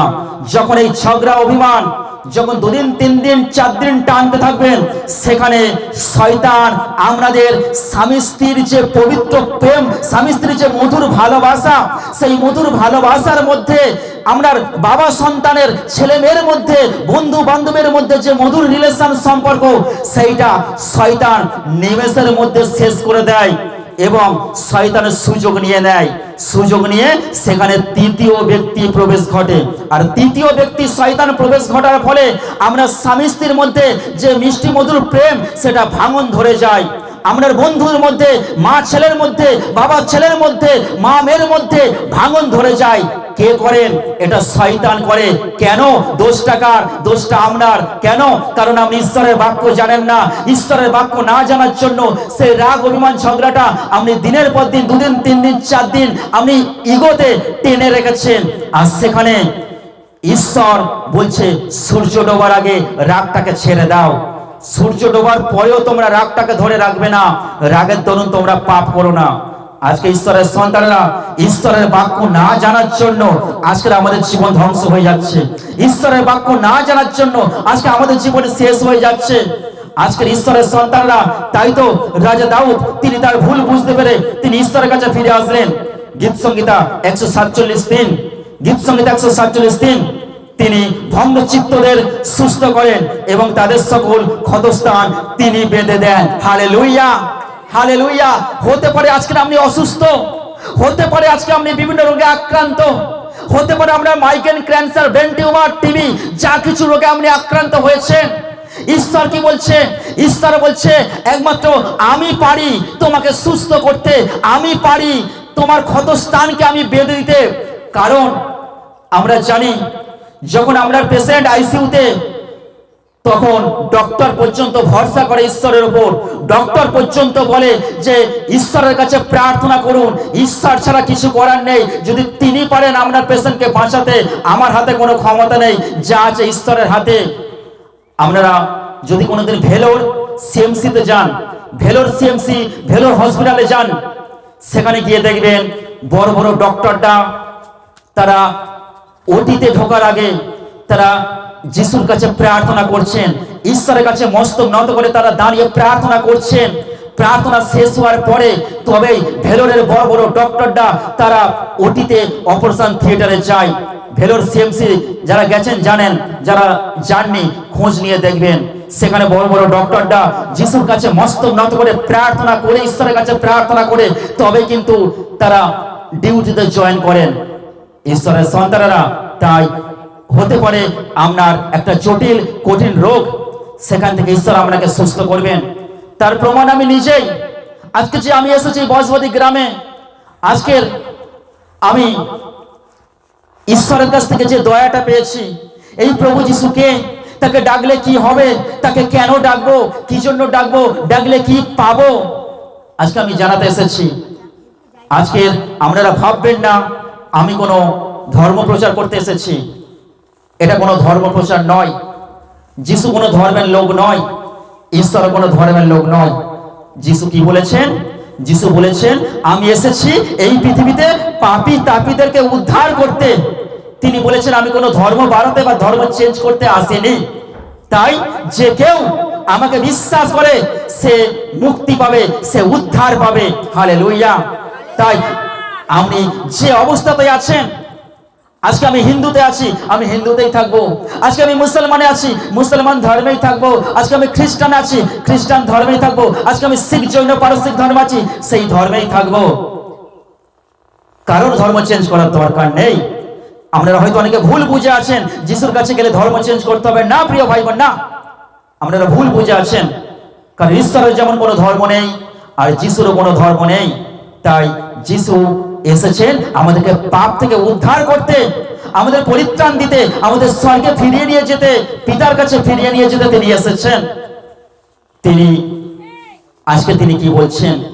আজকে তিনি বলছেন, যদি তুমি বিশ্বাস করো ঈশ্বরের মহিমা দেখিতে পাবে। ঈশ্বর বলছে তুমি আমার কাছে ফিরে এসো। ঈশ্বর প্রভু যিশু বলছে আমি পৃথিবীর বুকে এসেছি, আমি সেবা পেতে আসিনি, আমি নিজের প্রাণ মুক্তির মূল্য রূপে আমি দিতে এসেছি, আমি সেবা করতে এসেছি, আমি সেবা পেতে আসেনি। আজকের ঈশ্বরের সন্তানেরা এই পৃথিবীর বুকে সবার সঙ্গে যিশুকে মেলাবেন না। যিশুকে আমরা সেবা দিতে পারি না। আজকের আপনারা যাকে সেবা দিচ্ছেন সেবা দিন, কোনো অসুবিধা নেই। যিশু সেবা পেতে আসেনি। ভালো করে শুনে নিন, যিশু এই পৃথিবীর বুকে পুজো পেতে আসেনি, সেবা পেতে আসেনি। যারা পুজো পেতে এসেছেন, যারা সেবা পেতে এসেছেন, সেটা আপনাদের ব্যাপার। আপনারা দেবেন কি দেবেন না সেটা আপনাদের ব্যাপার। কিন্তু যিশু কি বলেছেন, কিন্তু ভুল বুঝবেন না। যিশু বলেছেন আমি সেবা পেতে আসিনি, আমি পুজো পেতে আসিনি, আমি এসেছি তোমাদেরকে সেবা করতে। আজকে তোমরা যারা ভগ্ন চিত্ত, আজকে তোমরা যারা পাপে নিবষ্ট, আজকে যারা তোমরা পাপে পরিপূর্ণ, আজকে যারা তোমাদের হৃদয়ন্তর মন ভেঙে গেছে, আজকে তোমরা যারা বিভিন্ন রোগে আক্রান্ত, আজকে যারা তোমরা পরিশ্রান্ত ভারাক্রান্ত, ঈশ্বর বলছে, যিশু বলছে আমি এসেছি তোমাদেরকে উদ্ধার করতে। হালেলুয়া। তাহলে ঈশ্বরের সন্তানেরা তিনি বলছেন আমি এসেছি উদ্ধার করতে। তাহলে উদ্ধার করতে আসা মানে কি ধর্ম বাড়াতে আসা? উদ্ধার করতে আসা মানে কি পুজো পেতে আসা? না, আপনারা ভুল বুঝে আছেন। যিশু এসেছে আমাদের উদ্ধার করতে, মুক্তি দিতে। আর তিনি মুক্তি দিয়েছেন তার নিজের জীবন দিয়ে, নিজের জীবনকে ক্ষত বিক্ষত করে তিনি আমাদের সমস্ত অভিশাপকে তিনি বহন করেছেন। তিনি আমাদের কাঁটার মুকুটের মধ্য দিয়ে তিনি কাঁটার মুকুট মাথায় পড়লেন, আর আমাদের সমস্ত পাপ থেকে তিনি আমাদের মুক্ত করলেন। তিনি কোনো জায়গায়, শাস্ত্রের কোনো জায়গায় তিনি বলেননি যে তোমরা ধর্ম ছেড়ে আমার কাছে এসো, তিনি বলেননি। তিনি বলেছেন তোমরা যে অবস্থাতেই আছো, তোমরা যে অবস্থাতে আছো সেই অবস্থাতেই থেকে একটিবার তোমরা তোমাদের পাপকে স্বীকার করো, তোমরা মন পরিবর্তন করো, তোমরা ভুল থেকে, তোমরা যে পাপে জীবন যাপন করছো, যে ব্যভিচারে দুষ্ট আত্মার কবলে যে বন্দী হয়ে রয়েছো, সেখান থেকে মনটা পরিবর্তন করে তোমরা সত্য সঠিক জীবন্ত ঈশ্বরের কাছে ফিরে এসো। আমি তোমার ওই ভাঙাচোরা হৃদয়টা চাই, আমি তোমার ওই ভাঙাচোরা অন্তরটা চাই। তুমি যে পাপ করেছো, তোমার পাপটাকে আমি মুক্ত করতে চাই, তোমার পাপটাকে আমি ক্ষমা করতে চাই। আমি তোমার কাছ থেকে আর কিছু চাই না। তিনি আমাদের কাছ থেকে কিছুই চান না। তাই ঈশ্বরের সন্তানেরা আমরা যে অবস্থাতে আছি সে অবস্থাতে থেকে শুধু একটু মনটা পরিবর্তন করব। কি মন পরিবর্তন করব?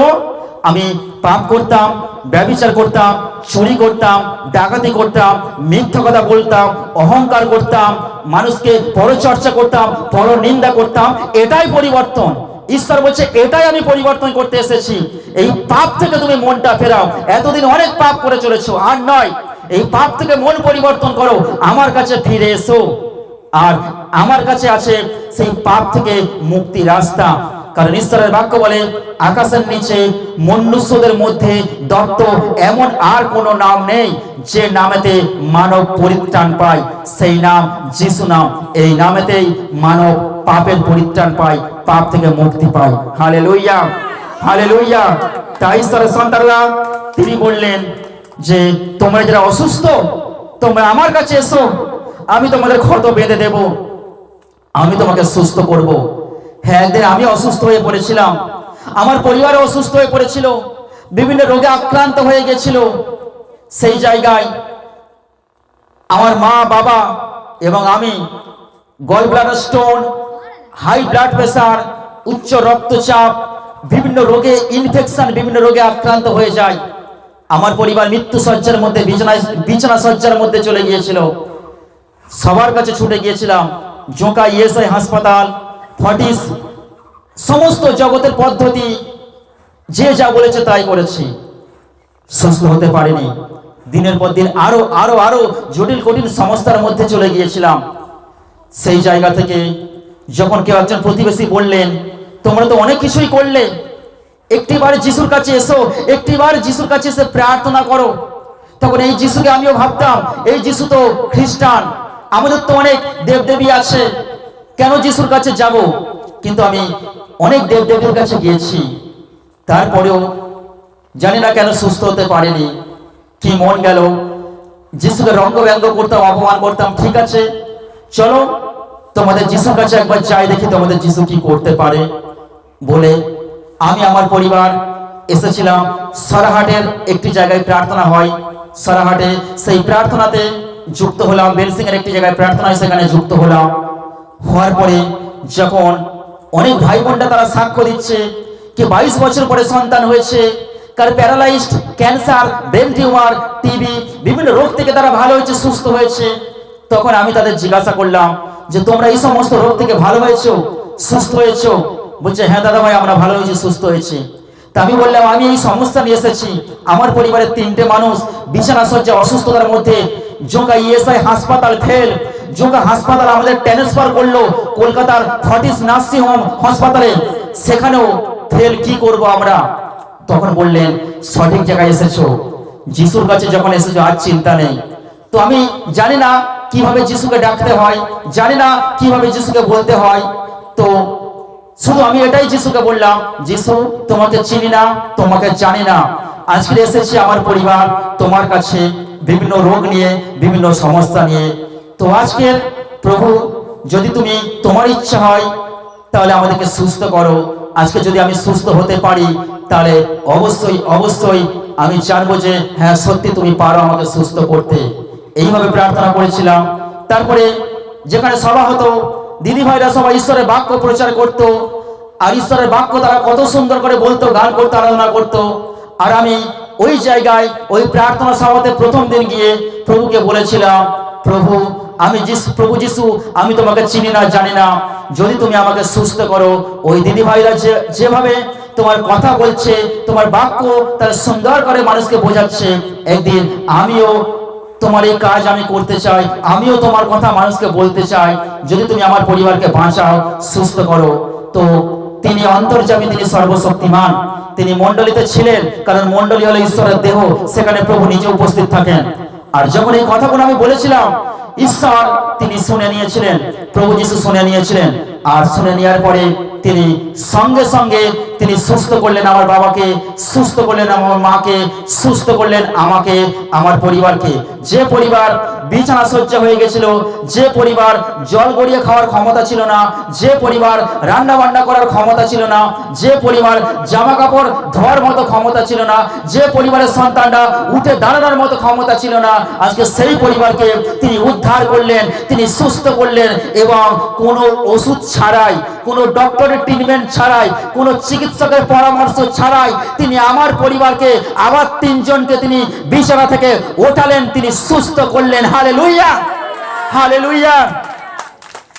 এইভাবে যিশু যখন আমার পরিবারকে উদ্ধার করলেন, সুস্থ করলেন, তখন আমার জানার আগ্রহ হলো, তাহলে এই যিশুটা কে? এই যিশুর কাছে আসলাম, আর এই যিশু সুস্থ করলেন আমার পরিবারকে। আজকে জগতের মানুষ যে তাকে রঙ্গ ব্যঙ্গ করছে, তাকে অপমান করছে, তাকে খ্রিস্টান বলে দূরে সরিয়ে রেখেছে, আমার জানার আগ্রহ হলো, দেখি তো যিশু সম্পর্কে একটু জানি তো। তখন আমি শাস্ত্র পড়লাম, আর শাস্ত্রের মধ্য দিয়ে জানতে পারলাম যিশু তিনি ঈশ্বর পুত্র, তিনি এসেছেন এই পৃথিবীর প্রত্যেকটা মানুষকে সুস্থ করতে, পাপ থেকে মুক্ত করতে, তিনি প্রত্যেকটা পরিবারকে শান্তি দিতে এবং আমাদেরকে স্বর্গে ফিরিয়ে নিয়ে যেতে। আমি ভালো করে বাইবেল খুলে দেখলাম, অনেক মানুষ অভিযোগ করে যিশু খ্রিস্টান, যিশু খ্রিস্টান। বাইবেলের প্রথম থেকে শেষ পর্যন্ত কোন জায়গায় আমি খুঁজে পাইনি যে যিশু খ্রিস্টান এই কথাটা লেখা আছে। আজও কেউ পর্যন্ত কেউ দেখাতে পারেনি, আর দেখাতে পারবে না, কারণ তিনি তো খ্রিস্টান নয়। তাই মানুষ কিভাবে দেখাবে? তাই আজকে যারা আমরা ভুল বুঝে আছি, ঈশ্বরের সন্তানেরা আর ভুল বুঝে থাকবেন না। তাই যেদিন আমি যিশুর কাছে এসেছিলাম, তিনি আমার পরিবারকে তুললেন, সকল বিপদ থেকে রক্ষা করলেন, তিনি চাঙ্গা করলেন, তিনি সুস্থতা দিলেন। আজ একটা টেস্টিমনি, সাক্ষ্য না দিলে নয়। গতকাল আমি আগের দিন যখন আমি ডিউটি যাচ্ছিলাম রাত 8টার সময়, হঠাৎ করে আমি বাড়ি থেকে বেরোচ্ছি, ডিউটি উদ্দেশ্যে যখন আমি যাচ্ছি, আর হঠাৎ করে আমার সর্বশরীর বুক যন্ত্রণা শুরু হয়। এত যন্ত্রণা হয়, হঠাৎ করে কারেন্টের মতো সর্বশরীর যন্ত্রণা হতে থাকে। আমি চাঁদওয়ালার যে আইটিআই কলেজ, চাঁদওয়ালার ওখানে যে আইটিআই কলেজের সামনে এসেছি, আর আমি গাড়ি চালাতে পারছি না, এত যন্ত্রণা শুরু হয়েছে সর্বশরীর। আমি ভাবলাম আর ডিউটি যেতে পারবো না, বলে সঙ্গে সঙ্গে আমি গাড়ি ঘুরিয়ে নিলাম। ঘুরিয়ে নিয়ে এবার আমি যাব হরিণডাঙ্গা বাজারে, ওষুধ কিনবো, আর ওষুধ কিনে গ্যাসের ওষুধ খেয়ে ঘরে শুয়ে পড়বো। আর ডিউটি যেতে পারবো না, সে ক্ষমতা নেই। হঠাৎ করে কি হলো বুঝতে পারলাম না। আর যখন আমি গাড়িটা ঘুরিয়ে আইটিআই কলেজটা পেরিয়ে হরিণডাঙ্গা বড় পোলটা পেরিয়ে যখন আমি হরিণডাঙ্গা হাই স্কুলের সামনে গেলাম, আর কন্টিনিউ আমি প্রভুর কাছে প্রার্থনা করলাম, প্রভু হঠাৎ করে কেন এমন হলো? যদি তুমি পারো তুমি আমাকে সুস্থ করো, আর আমি জানি তুমি আমাকে সুস্থ করবে। এই মুহূর্তে এই গ্যাস থেকে, এই কষ্ট থেকে, এই যন্ত্রণা থেকে তুমি নিমেষে আমাকে সুস্থ করো প্রভু। এই মুহূর্তে তুমি আমাকে স্পর্শ করো প্রভু। এই মুহূর্তে তোমার ক্ষত হাতকে বাড়িয়ে তুমি আমাকে চাঙ্গা করে সুস্থ করো। প্রার্থনা শেষ না হতে হতেই বলবো কি মিরাক্কেল ঘটনা, আমাকে আর ওষুধ দোকানে যেতে হয়নি।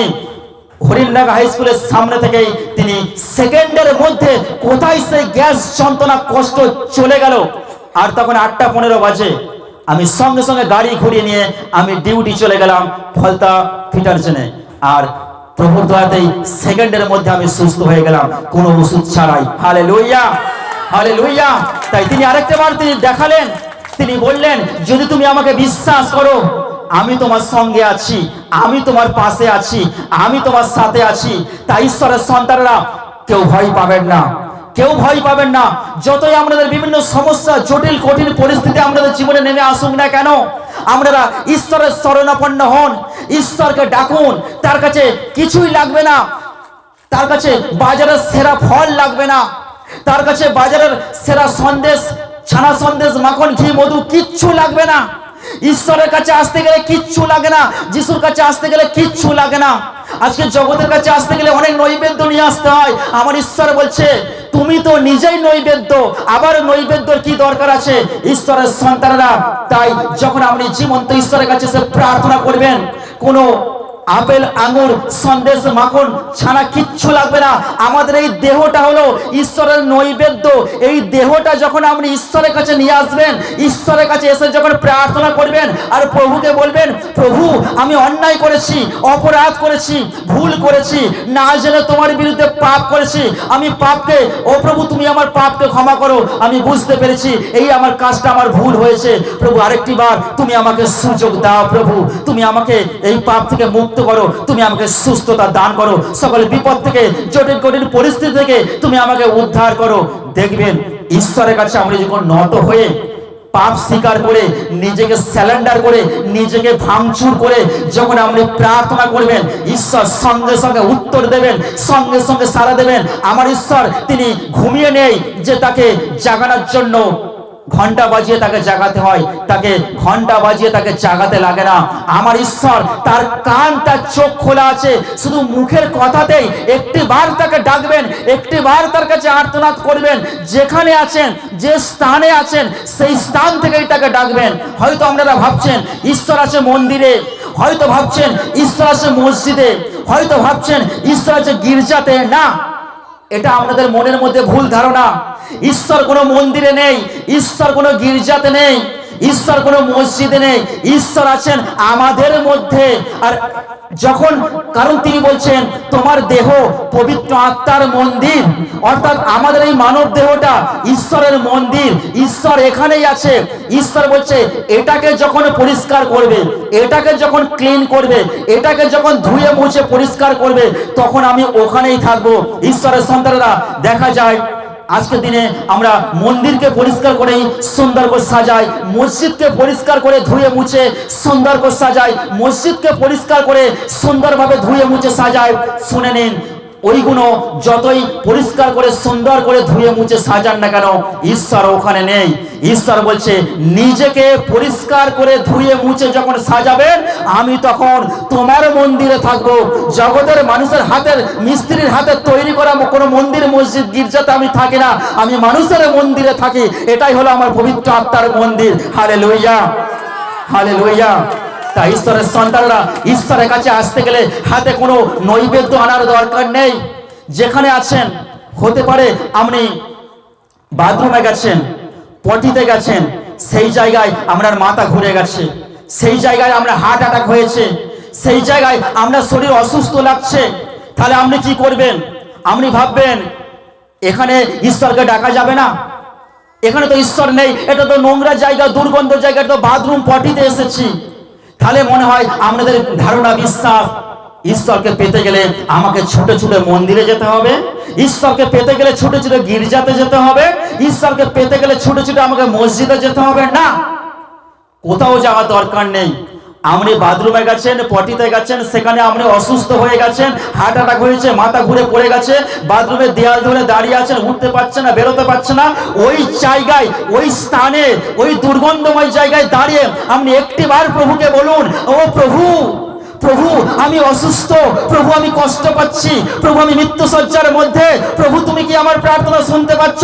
প্রভু তুমি একটিবার আমাকে স্পর্শ করো, একটিবার তুমি আমাকে চাঙ্গা করো, একটিবার তুমি আমাকে বিপদ থেকে রক্ষা করো, একটিবার আমাকে সংকট থেকে মুক্ত করো, প্রভু তুমি আমাকে সুস্থ করো। প্রভু আমি একা, প্রভু আমার কাছে কেউ নেই, প্রভু এই বিপদের হাত থেকে, এই অসুস্থতার হাত থেকে তুমি একটিবার আমাকে তুলে ধরো, একটিবার আমাকে সুস্থ করো। আমি ভুল অন্যায় অপরাধ করার জন্য আজকে আমি এই অসুস্থতার কারণে জীবনযাপন করছি, প্রভু একটিবার আমাকে সুযোগ দাও, একটিবার আমাকে চাঙ্গা করো, আমাকে স্পর্শ করো, তুমি আমাকে সাহায্য করো, আমাকে পথ দেখাও। কিছুক্ষণের মধ্যে আপনি সুস্থ হয়ে যাবেন। আপনি বাথরুমের দেয়াল দরজা খুলে আপনি নিজেই হেঁটে হেঁটে বেরিয়ে আসবেন। সুস্থ কখন হয়ে গেছেন আপনি নিজেই বুঝতে পারবেন না। Hallelujah, hallelujah. তাই আমাদের মধ্যে অনেকের ধারণা যে অনেক বারবৃত্ত করলে মনে হয় ঈশ্বরকে পাওয়া যায়, অনেক বারবৃত্ত করলে মনে হয়, অনেক নৈবেদ্য সাজিয়ে নিয়ে তার কাছে নিয়ে গেলে মনে হয় ঈশ্বরকে পাওয়া যায়। তাই আজকের দিনে অনেক ভাই বোনেরা তারা অনেক বারবৃত্ত করে, তবুও তারা ঈশ্বরকে পায় না। না, কোনো কিছুই দরকার নেই, কোনো কিছুই দরকার নেই। ঈশ্বরকে আপনি খুব সহজে অনায়াসে পেয়ে যাবেন। ঈশ্বরকে পাওয়া খুব সহজ, ধরে রাখা কঠিন। ঈশ্বরকে পাওয়া কি বললাম? খুব সহজ, ধরে রাখা কঠিন। ঈশ্বরকে পেয়ে যাবেন কখন? খুব সহজেই পেয়ে যাবেন ঈশ্বরকে যখন আপনি নিজেকে ভাঙচুর করবেন। আপনার মধ্যে যে পাপ আছে, আপনার মধ্যে যে অহংকার আছে, আপনি যে ব্যভিচার করছেন, আপনি যে শয়তানের কবলে বন্দী হয়ে আছেন, আপনি যে আত্ম অহংকার করছেন, আপনি যে লোভী, এই জিনিসগুলো ত্যাগ করুন। ত্যাগ করে প্রভুর কাছে নিজেকে নত করুন, আপনি প্রার্থনা করুন। স্বর্গের জীবন্ত ঈশ্বরের দেখে আপনি চোখ বন্ধ করে আপনি হাঁটু ভেঙে তার কাছে প্রার্থনা করুন, আর তিনি আপনার পাপকে ক্ষমা করে তিনি আপনার জীবনে তিনি আসবেন, আপনি ঈশ্বরকে পেয়ে যাবেন। ঈশ্বরকে পেয়ে গেছেন, এবার ধরে রাখা কঠিন। ঈশ্বরকে আমরা সবাই পাবো, কিন্তু ধরে রাখা কঠিন, কারণ আবার যদি আমরা পাপে জীবনযাপন করি, আবার কিন্তু ঈশ্বর আমাদের থেকে পালিয়ে যাবে, ঈশ্বর আবার থেকে আমাদের থেকে সরে যাবে। কারণ ঈশ্বর বসবাস করেন পবিত্র আত্মার মন্দিরে। ভালো করে শুনে নিন, ঈশ্বর বসবাস করেন পবিত্র আত্মার মন্দিরে। ঈশ্বর কোনো অহংকারী মন্দিরে বসবাস করেন না, ঈশ্বর কোনো পাপের মন্দিরে বসবাস করেন না, ঈশ্বর কোনো ছলনার মন্দিরে বসবাস করেন না, ঈশ্বর কোনো দুষ্টতার মন্দিরে বসবাস করেন না। আপনি কি ভাবছেন আপনি ব্যভিচার করবেন, আপনার ঘরে স্বামী আছে, আপনার ঘরে স্ত্রী আছে, তারপরেও আপনি আবার বাইরে লুকিয়ে লুকিয়ে সম্পর্ক করবেন, গোপনে ছলচাতুরি করবেন, আপনার স্ত্রীর কাছে এসে মিথ্যা কথা বলবেন, আপনার স্বামীর কাছে মিথ্যা কথা বলবেন, অথচ বাইরে গোপনে গোপনে সম্পর্ক করছেন, আর প্রভুর কাছে এসে বলছে, হে ভগবান, হে ঈশ্বর, আমি তোমাকে কত ভালোবাসি, দেখো প্রভু, আমি তোমার জন্য বাজারের সেরা সন্দেশ এনেছি, বাজারের সেরা ছানা সন্দেশ, মাখন আমি কত কি তোমার কাছে সাজিয়ে এনেছি। উত্তর পাবেন না, সারা পাবেন না, কারণ ঈশ্বর বলছেন ওতে আমি সন্তুষ্ট নই। আমি আপেল আঙুর ছানা সন্দেশে আমি সন্তুষ্ট নই। আমি তখনই সন্তুষ্ট হব যখন তুমি যে রিলেশনটা গোপনে করছো, যে পাপটা গোপনে করছো, তোমার ঘরে স্ত্রী আছে গোপনে কারোর সঙ্গে সম্পর্ক রেখেছো, তোমার ঘরে স্বামী আছে গোপনে কারোর সঙ্গে সম্পর্ক রেখেছো, এই যে তুমি তোমার শরীরটাকে নষ্ট করছো, তুমি তোমার যৌবনটাকে নষ্ট করছো, তোমার পবিত্র আত্মার মন্দিরটাকে নষ্ট করছো, সেই জন্য আমি তোমার মধ্যে আমি থাকবো না। তুমি যতই আমাকে ডাকো না কেন, আমি তোমার প্রার্থনা শুনবো না, উত্তর দেবো না। ঈশ্বর বলছে তুমি আমাকে অনেক জায়গায় খুঁজবে কিন্তু আমাকে খুঁজে পাবে না। আমাকে তখন খুঁজে পাবেন যখন তুমি নিজে থেকে নিজের মনকে পরিবর্তন করে পাপ কাজ ত্যাগ করে যখন তুমি আমার কাছে ফিরে আসবে, তখনই তুমি যখনই ডাকবে আমাকে পাবে। Hallelujah, hallelujah. ঈশ্বরের সন্তানেরা, তাই আজকের দিনে আমরা অনেক ভুল মারাত্মক পাপ অন্যায় কাজ করি, করার পরেও আমরা ঈশ্বরকে পাই না। কেন পাই না? কারণ আমার ঈশ্বর হলো পবিত্র। তিনি চান তিনি যেমন পবিত্র আমরা তেমন পবিত্র হই। হালেলুয়া। গীত সংহিতা 69:33 কি বলছে? গীত সংহিতা 69:33, সদাপ্রভু দরিদ্রদের কান্না শোনেন এবং তার বন্দী লোকেদের তুচ্ছ করেন না। হালেলুয়া। ঈশ্বর দরিদ্রদের কান্না শোনেন। হতে পারে আজকে আমরা দরিদ্র, হতে পারে আজকে আমরা অর্থ নেই, হতে পারে আজকে আমরা টাকা নেই, হতে পারে আজকে আপনার বন্ধু নেই, হতে পারে আজকে আপনি খুবই কষ্টের মধ্যে আছেন। আজকে আপনি একটিবার ঈশ্বরের কাছে কাঁদুন। এতদিন জগতের কাছে কেঁদেছেন, উত্তর পাননি। এতদিন অনেক জায়গায় কেঁদেছেন, উত্তর পাননি। আপনার চোখের জলটা সঠিক জায়গায় ফেলুন, ঈশ্বরের চরণে ফেলুন, প্রভু যিশুর চরণে ফেলুন। আর একটিবার আপনি কেঁদে যখন আপনি প্রার্থনা করবেন, ঈশ্বর বলছে সদাপ্রভু দরিদ্রদের কান্না শোনেন, তার বন্দী লোকেদের তিনি তুচ্ছ করেন না। হালেলুয়া। তিনি তার লোকেদের অর্থাৎ আমাদেরকে তিনি তুচ্ছ করবেন না। গীত সংহিতা 51:16-17 পদ কি বলছে? তুমি নৈবেদ্যতে আমোদ করো না। যেটা একটু আগে আমি বলছিলাম, আমরা কি ভাবি যে ঈশ্বরকে পেতে গেলে, তার কাছে উত্তর পেতে গেলে সুন্দর করে সাজিয়ে ডালা সাজিয়ে নৈবেদ্য নিয়ে যাব তার কাছে। না, শাস্ত্রে কি বলছে দেখুন। ঈশ্বর শাস্ত্রে বলছে, গীত সংহিতা 51:16-17 পদে ঈশ্বর বলছে তুমি নৈবেদ্যতে আমোদ করো না, করলে আমি নিয়ে আসতাম না। দাউদ বলছে তুমি নৈবেদ্যতে আমোদ করো না, যদি নৈবেদ্যতে আমোদ করতো তাহলে আমি নিয়ে আসতাম না। তুমি হোম বলি চাউরি, ভগ্ন আত্মা আমার নৈবেদ্য। আজকের দিনে দেখা যায় এখন অনেক জায়গায় পশু বলি হচ্ছে, এখন অনেক জায়গায় ছাগল বলি হচ্ছে, মোষ বলি হচ্ছে, কিন্তু ঈশ্বর এটা চান না। হ্যাঁ, এটা পুরাতন নিয়মে ছিল। ঈশ্বর যখন জগৎ সৃষ্টি করেছিলেন তখন তিনি মোষ বলি পশু বলি তিনি চেয়েছিলেন, তিনি খুশি হতেন। কিন্তু পরবর্তীকালে ঈশ্বর যখন তিনি নতুন নিয়ম চালু করলেন, পুরাতন নিয়মে ছিল, নতুন নিয়মে তিনি এটা সংশোধন করলেন, চেঞ্জ করলেন। ঈশ্বর বলছে না, আর কোনো মোষ বলি নয়, আর কোনো পশু বলি নয়, আমি মোষ পশুতে আমি আর সন্তুষ্ট হই না, তোমরা পাপ করো না। তাই ঈশ্বর বলছেন যে তুমি হোম বলি চাওনি, অর্থাৎ তিনি আর হোম বলি চাইনি। ভগ্ন আত্মা আমার নৈবেদ্য। তাহলে আমাদের নৈবেদ্য কোনটা? ভাঙাচোরা আত্মাটা। ঈশ্বর যে আমাদের পবিত্র আত্মা দিয়েছেন, সেই পবিত্র আত্মাটা আমরা নষ্ট করে ফেলেছি, সেই পবিত্র আত্মাটা আমরা পাপ করে ফেলেছি, সেই পবিত্র আত্মাটা আমরা ধ্বংস করে ফেলেছি। আর পবিত্র আত্মা নষ্ট করার ফলে, পবিত্র আত্মা ধ্বংস করার ফলে, পবিত্র আত্মা শেষ করার ফলে ঈশ্বর বলছে যে আমি চাই তোমার ওই ভাঙাচোরা ভগ্ন আত্মাটা, ভাঙাচোরা ভগ্ন আত্মাটা। তাই দাউদ বলছে হে ঈশ্বর, ভগ্ন ও অনুতপ্ত হৃদয় হে ঈশ্বর তুমি তুচ্ছ করবে না। ঈশ্বরের সন্তানেরা, যদি আপনি ভাঙাচোরা হৃদয়ে ঈশ্বরের কাছে ফিরে আসেন, প্রভুর কাছে এসে স্যালেন্ডার করেন, ঈশ্বর ওই ভাঙাচোরা হৃদয় অন্তর আত্মাটাকে তিনি আবার নতুন করবেন, সুস্থির করবেন। Hallelujah, hallelujah. যেসায় 60:20, যেসায় 60:20, তোমার সূর্য আর অস্তমিত হবে না, তোমার চাঁদের আলো আর ক্ষীণ হবে না, সদাপ্রভুই হবেন তোমার চিরজ্যোতি, আর তোমার দুঃখ কষ্টের দিন শেষ হবে। Hallelujah, hallelujah. তাহলে ঈশ্বরের সন্তানেরা, হতে পারে আজকে আপনার মন ভেঙে গেছে, হতে পারে আপনি দুঃখ কষ্টের মধ্যে দিয়ে জীবনযাপন করছেন, হতে পারে আজকে বিভিন্ন রোগে আক্রান্ত, বিভিন্ন সমস্যায় জর্জরিত। একটিবার আপনি জীবন্ত ঈশ্বরের কাছে, সদাপ্রভুর কাছে ফিরে আসুন। আর যখন আপনি ঈশ্বরের কাছে ফিরে আসবেন, তখন ঈশ্বর বলছে যে এই ঈশ্বর তোমার সূর্য হবে, তোমার সূর্য আর অস্তমিত হবে না। ঈশ্বর তোমার চাঁদের আলো আর ক্ষীণ করবে না।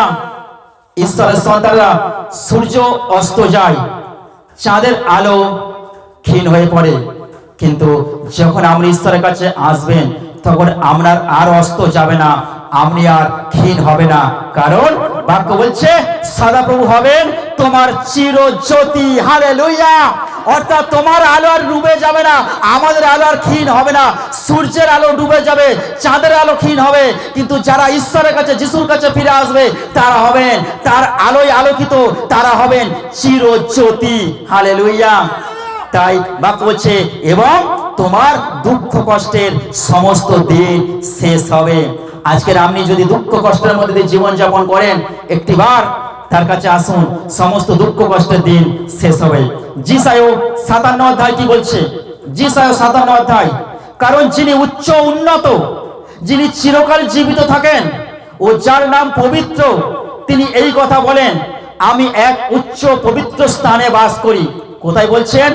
ঈশ্বর বলছে আমি চিরকাল জীবিত, তিনি বলছেন আমি পবিত্র, তিনি বলছেন আমি উচ্চ পবিত্র স্থানে বাস করি।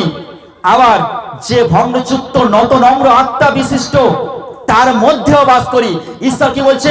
যা হৃদয়ান্তর মন ভেঙে গেছে, আমি তার মধ্যেও বাস করি, আমি স্বর্গেও আমি বাস করি। Hallelujah, hallelujah. যেন নম্র ব্যক্তিদের আত্মাকে আমি সজ্জীবিত করি এবং ভগ্নচূর্ণ মনা ব্যক্তিদের হৃদয়কে আমি আবার নতুন করে সাজিয়ে দিই। Hallelujah, hallelujah. গীত সংহিতা 69 অধ্যায় 19-20। গীত সংহিতা 69, 19-20।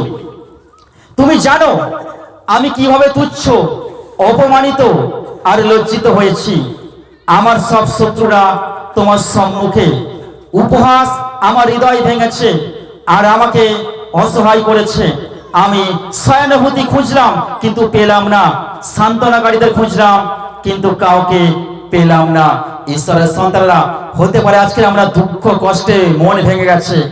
একসময় আপনার বন্ধু বান্ধব অনেক আছে, আমরা ফেসবুক খুলে দেখুন 5000 বন্ধু, আমরা হোয়াটসঅ্যাপে 150 বন্ধু, আমরা মেসেঞ্জারে 300 বন্ধু।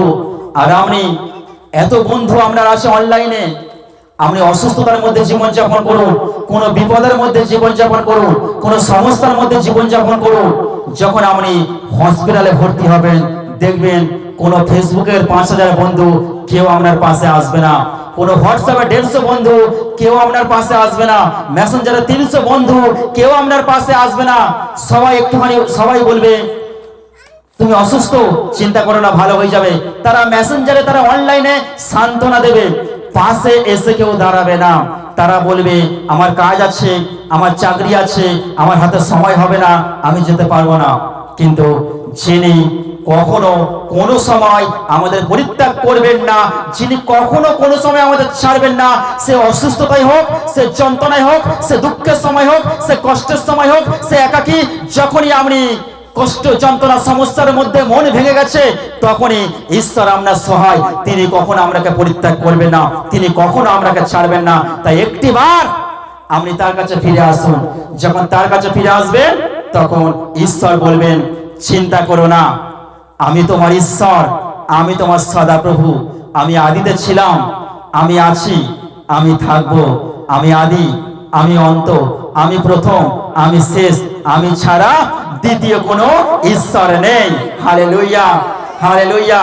তাই ঈশ্বরের সন্তানরা, যখন আপনি সমস্ত রাগ, অভিমান, পাপকে আপনি ত্যাগ করে যখন ঈশ্বরের কাছে ফিরে আসবেন, এসে তার কাছে প্রার্থনা করবেন, যিশুকে যখন ডাকবেন, যখন আপনি আপনার জীবনে যিশুকে মুক্তিদাতা হিসাবে গ্রহণ করবেন, তখনই ঈশ্বর সেই দিন থেকে আমরা সমস্ত দায় দায়িত্ব, সমস্ত বোঝা তিনি তুলে নেবেন এবং তিনি আপনাকে অনুগ্রহ করুণা, কৃপা, অনেক অনেক দয়া আশীর্বাদ করবেন।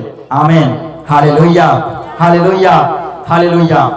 তো ঈশ্বরের সন্তানেরা, আজকের দিনে দেখা যায় অনেক ভাই বোনেরা তারা পিতামাতা হতে পারছে না।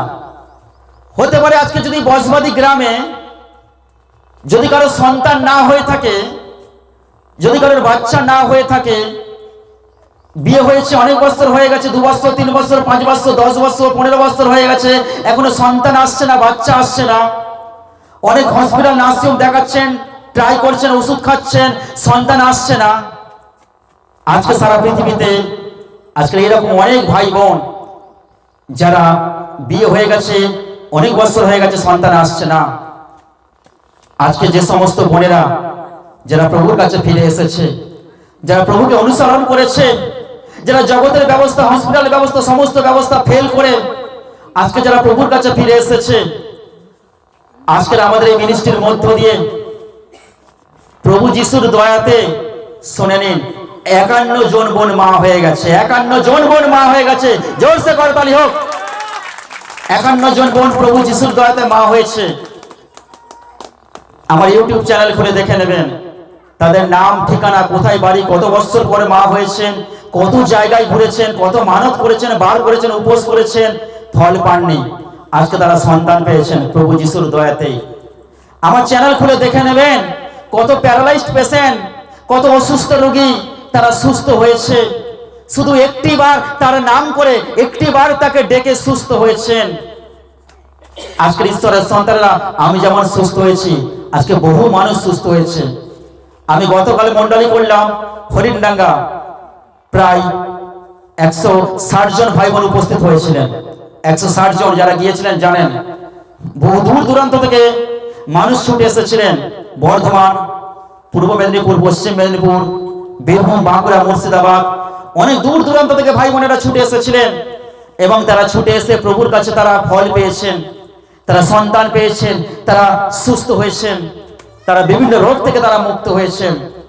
ঈশ্বরের সন্তানেরা, তাই আপনার জীবনে আজকে আপনি যে পরিস্থিতির মধ্যে আছেন, আপনি যে অবস্থাতে আছেন, সেই অবস্থাতেই থাকুন। আপনি যাকে ভালোবাসেন আপনি তাকেই ভালোবাসুন। আপনি যাকে সম্মান করেন আপনি তাকেই সম্মান করুন। আপনি যাকে পুজো করেন আপনি তাকেই পুজো করুন। শুধু একটিবার যখন দেখতে পাচ্ছেন কোনো দিকে কোনো উত্তর পাচ্ছি না, কোনো দিকে কোনো সাড়া পাচ্ছি না, কোনো দিকে কোনো ফল পাচ্ছি না, একটিবার আপনি প্রভুর কাছে ফিরে আসবেন। একটিবার আপনি প্রভুকে, তার কাছে এসে পাপ স্বীকার করে আপনি প্রার্থনা করবেন। যখন আপনি প্রার্থনা করবেন, সেই সমস্যা প্রভু যিশু আপনাকে সমস্যা সমাধান করবেন। Hallelujah, hallelujah. আর প্রভুকে ডেকে যদি আপনি উত্তর না পান, যিশুকে ডেকে যদি আপনি সাড়া না পান, আমি বলছি আর ডাকার দরকার নেই, আর তার কাছে আসতে হবে না, আর তার কাছে প্রার্থনা করতে হবে না। কিন্তু একটিবার তো ডেকে দেখুন। ডাকতে কি অসুবিধা আছে? ডাকলে তো কোনো কিছুই চেঞ্জ করতে হচ্ছে না, ডাকলে তো কোনো কিছুই পরিবর্তন করতে হচ্ছে না। একটিবার ডেকে দেখুন না, যদি উত্তর পান তাহলে তাকে ডাকবেন, যদি উত্তর না পান ডাকার দরকার নেই। আপনার সন্তান, স্ত্রী, স্বামী যখন মৃত্যু সজ্জার মধ্যে বিভিন্ন সমস্যা সংকটের মধ্যে আছেন, একটিবার যিশুকে বলুন, যিশু আমার পাপ ক্ষমা করো, আমার প্রতি, আমার সন্তানের প্রতি, আমার স্বামী স্ত্রীর প্রতি দয়া করো, এই রোগ থেকে মুক্ত করো, চাঙ্গা করো, সুস্থ করো। একটিবার দেখুন, দেখবেন যদি আপনি অন্তর থেকে ডাকেন সঙ্গে সঙ্গে উত্তর পাবেন, সঙ্গে সঙ্গে উত্তর পাবেন। তবে এটা আমি লাস্টে ডাকতে বলছি, প্রথমে যিশুকে ডাকার দরকার নাই। আমরা যা কিছু সংকট সমস্যা, আপনি প্রথম যাকে ভালোবাসেন সবাইকে ডাকবেন। যদি উত্তর না পান, আপনার পেশেন্টকে নিয়ে যত বড় বড় হসপিটাল, নার্সিং আছে সেখানেও চলে যাবেন। সেখানে ডক্টর কি বললেন, যা বললেন সমস্ত রিপোর্ট করবেন, সমস্ত কিছু প্রচুর পয়সা খরচা করে ডাক্তার যা বলেছে A to Z সমস্ত কিছু করবেন।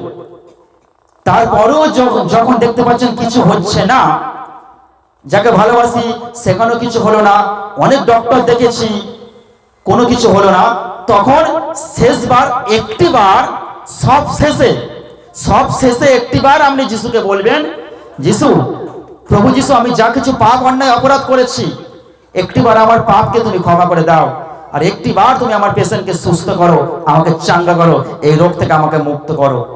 ব্যাস 2 থেকে 3 বার এই প্রার্থনাটা করবেন, আর কিছু দরকার নাই। যদি মনে হয় প্রার্থনা করার পরে যদি মনে হয় যে আমি সত্যি তো যিশুর নাম করার পরে, তাকে ডাকার পরেই আমি সুস্থ হতে শুরু করেছি, তখন আপনি সিদ্ধান্ত নেবেন, চিন্তা করবেন যে আপনি কাকে ডাকবেন। তার আগে যিশুকে ডাকার দরকার নেই। হালেলুয়া, ঈশ্বরের সন্তানেরা। তাই আমি আজকে এখানে এসেছি, আমি আপনাদেরকে এটাই বলতে যে আজকে আপনারা যারা ভুল বুঝে আছেন আর ভুল বুঝবেন না। আপনি যে অবস্থাতে আছেন সেই অবস্থাটা থেকেই, আপনি ঘর থেকেই, আপনার বাড়ি থেকেই একটিবার তার কাছে পাপ স্বীকার করে ফিরে আসুন। কারণ আমি আবার বলছি, কোনো মন্দিরে, কোনো মসজিদে, কোনো গির্জাতে ঈশ্বর থাকে না। ঈশ্বর থাকে আপনার নিজের ভেতরেই। নিজের ভেতরটা যখন পরিষ্কার করে যখন তার কাছে প্রার্থনা করবেন, আপনি আপনার ঘরের বিছানায় বসে, আপনার ঘরের বারান্দাতেই বসে আপনি নিজেকে চেঞ্জ করে, পরিবর্তন করে, স্যালেন্ডার করে, হাঁটু ভেঙে চোখ বন্ধ করে আপনি ঘরের বিছানায়, দাওয়ায়, বারান্দাতেই, উঠানেই বসে প্রার্থনা করুন। কোথাও যাওয়ার দরকার নেই। যদি উত্তর পান, অবশ্যই তো পাবেন। যদি উত্তর পান তখন সিদ্ধান্ত নেবেন। যদি উত্তর না পান, যিশুকে ডাকার দরকার নেই, যাকে ডাকছেন তাকেই ডাকুন। এটাই আমি বলতে এসেছি। ঈশ্বর তার বাক্যে আশীর্বাদ করুন। Amen, amen, amen. জয় যিশু। Hallelujah, hallelujah, hallelujah.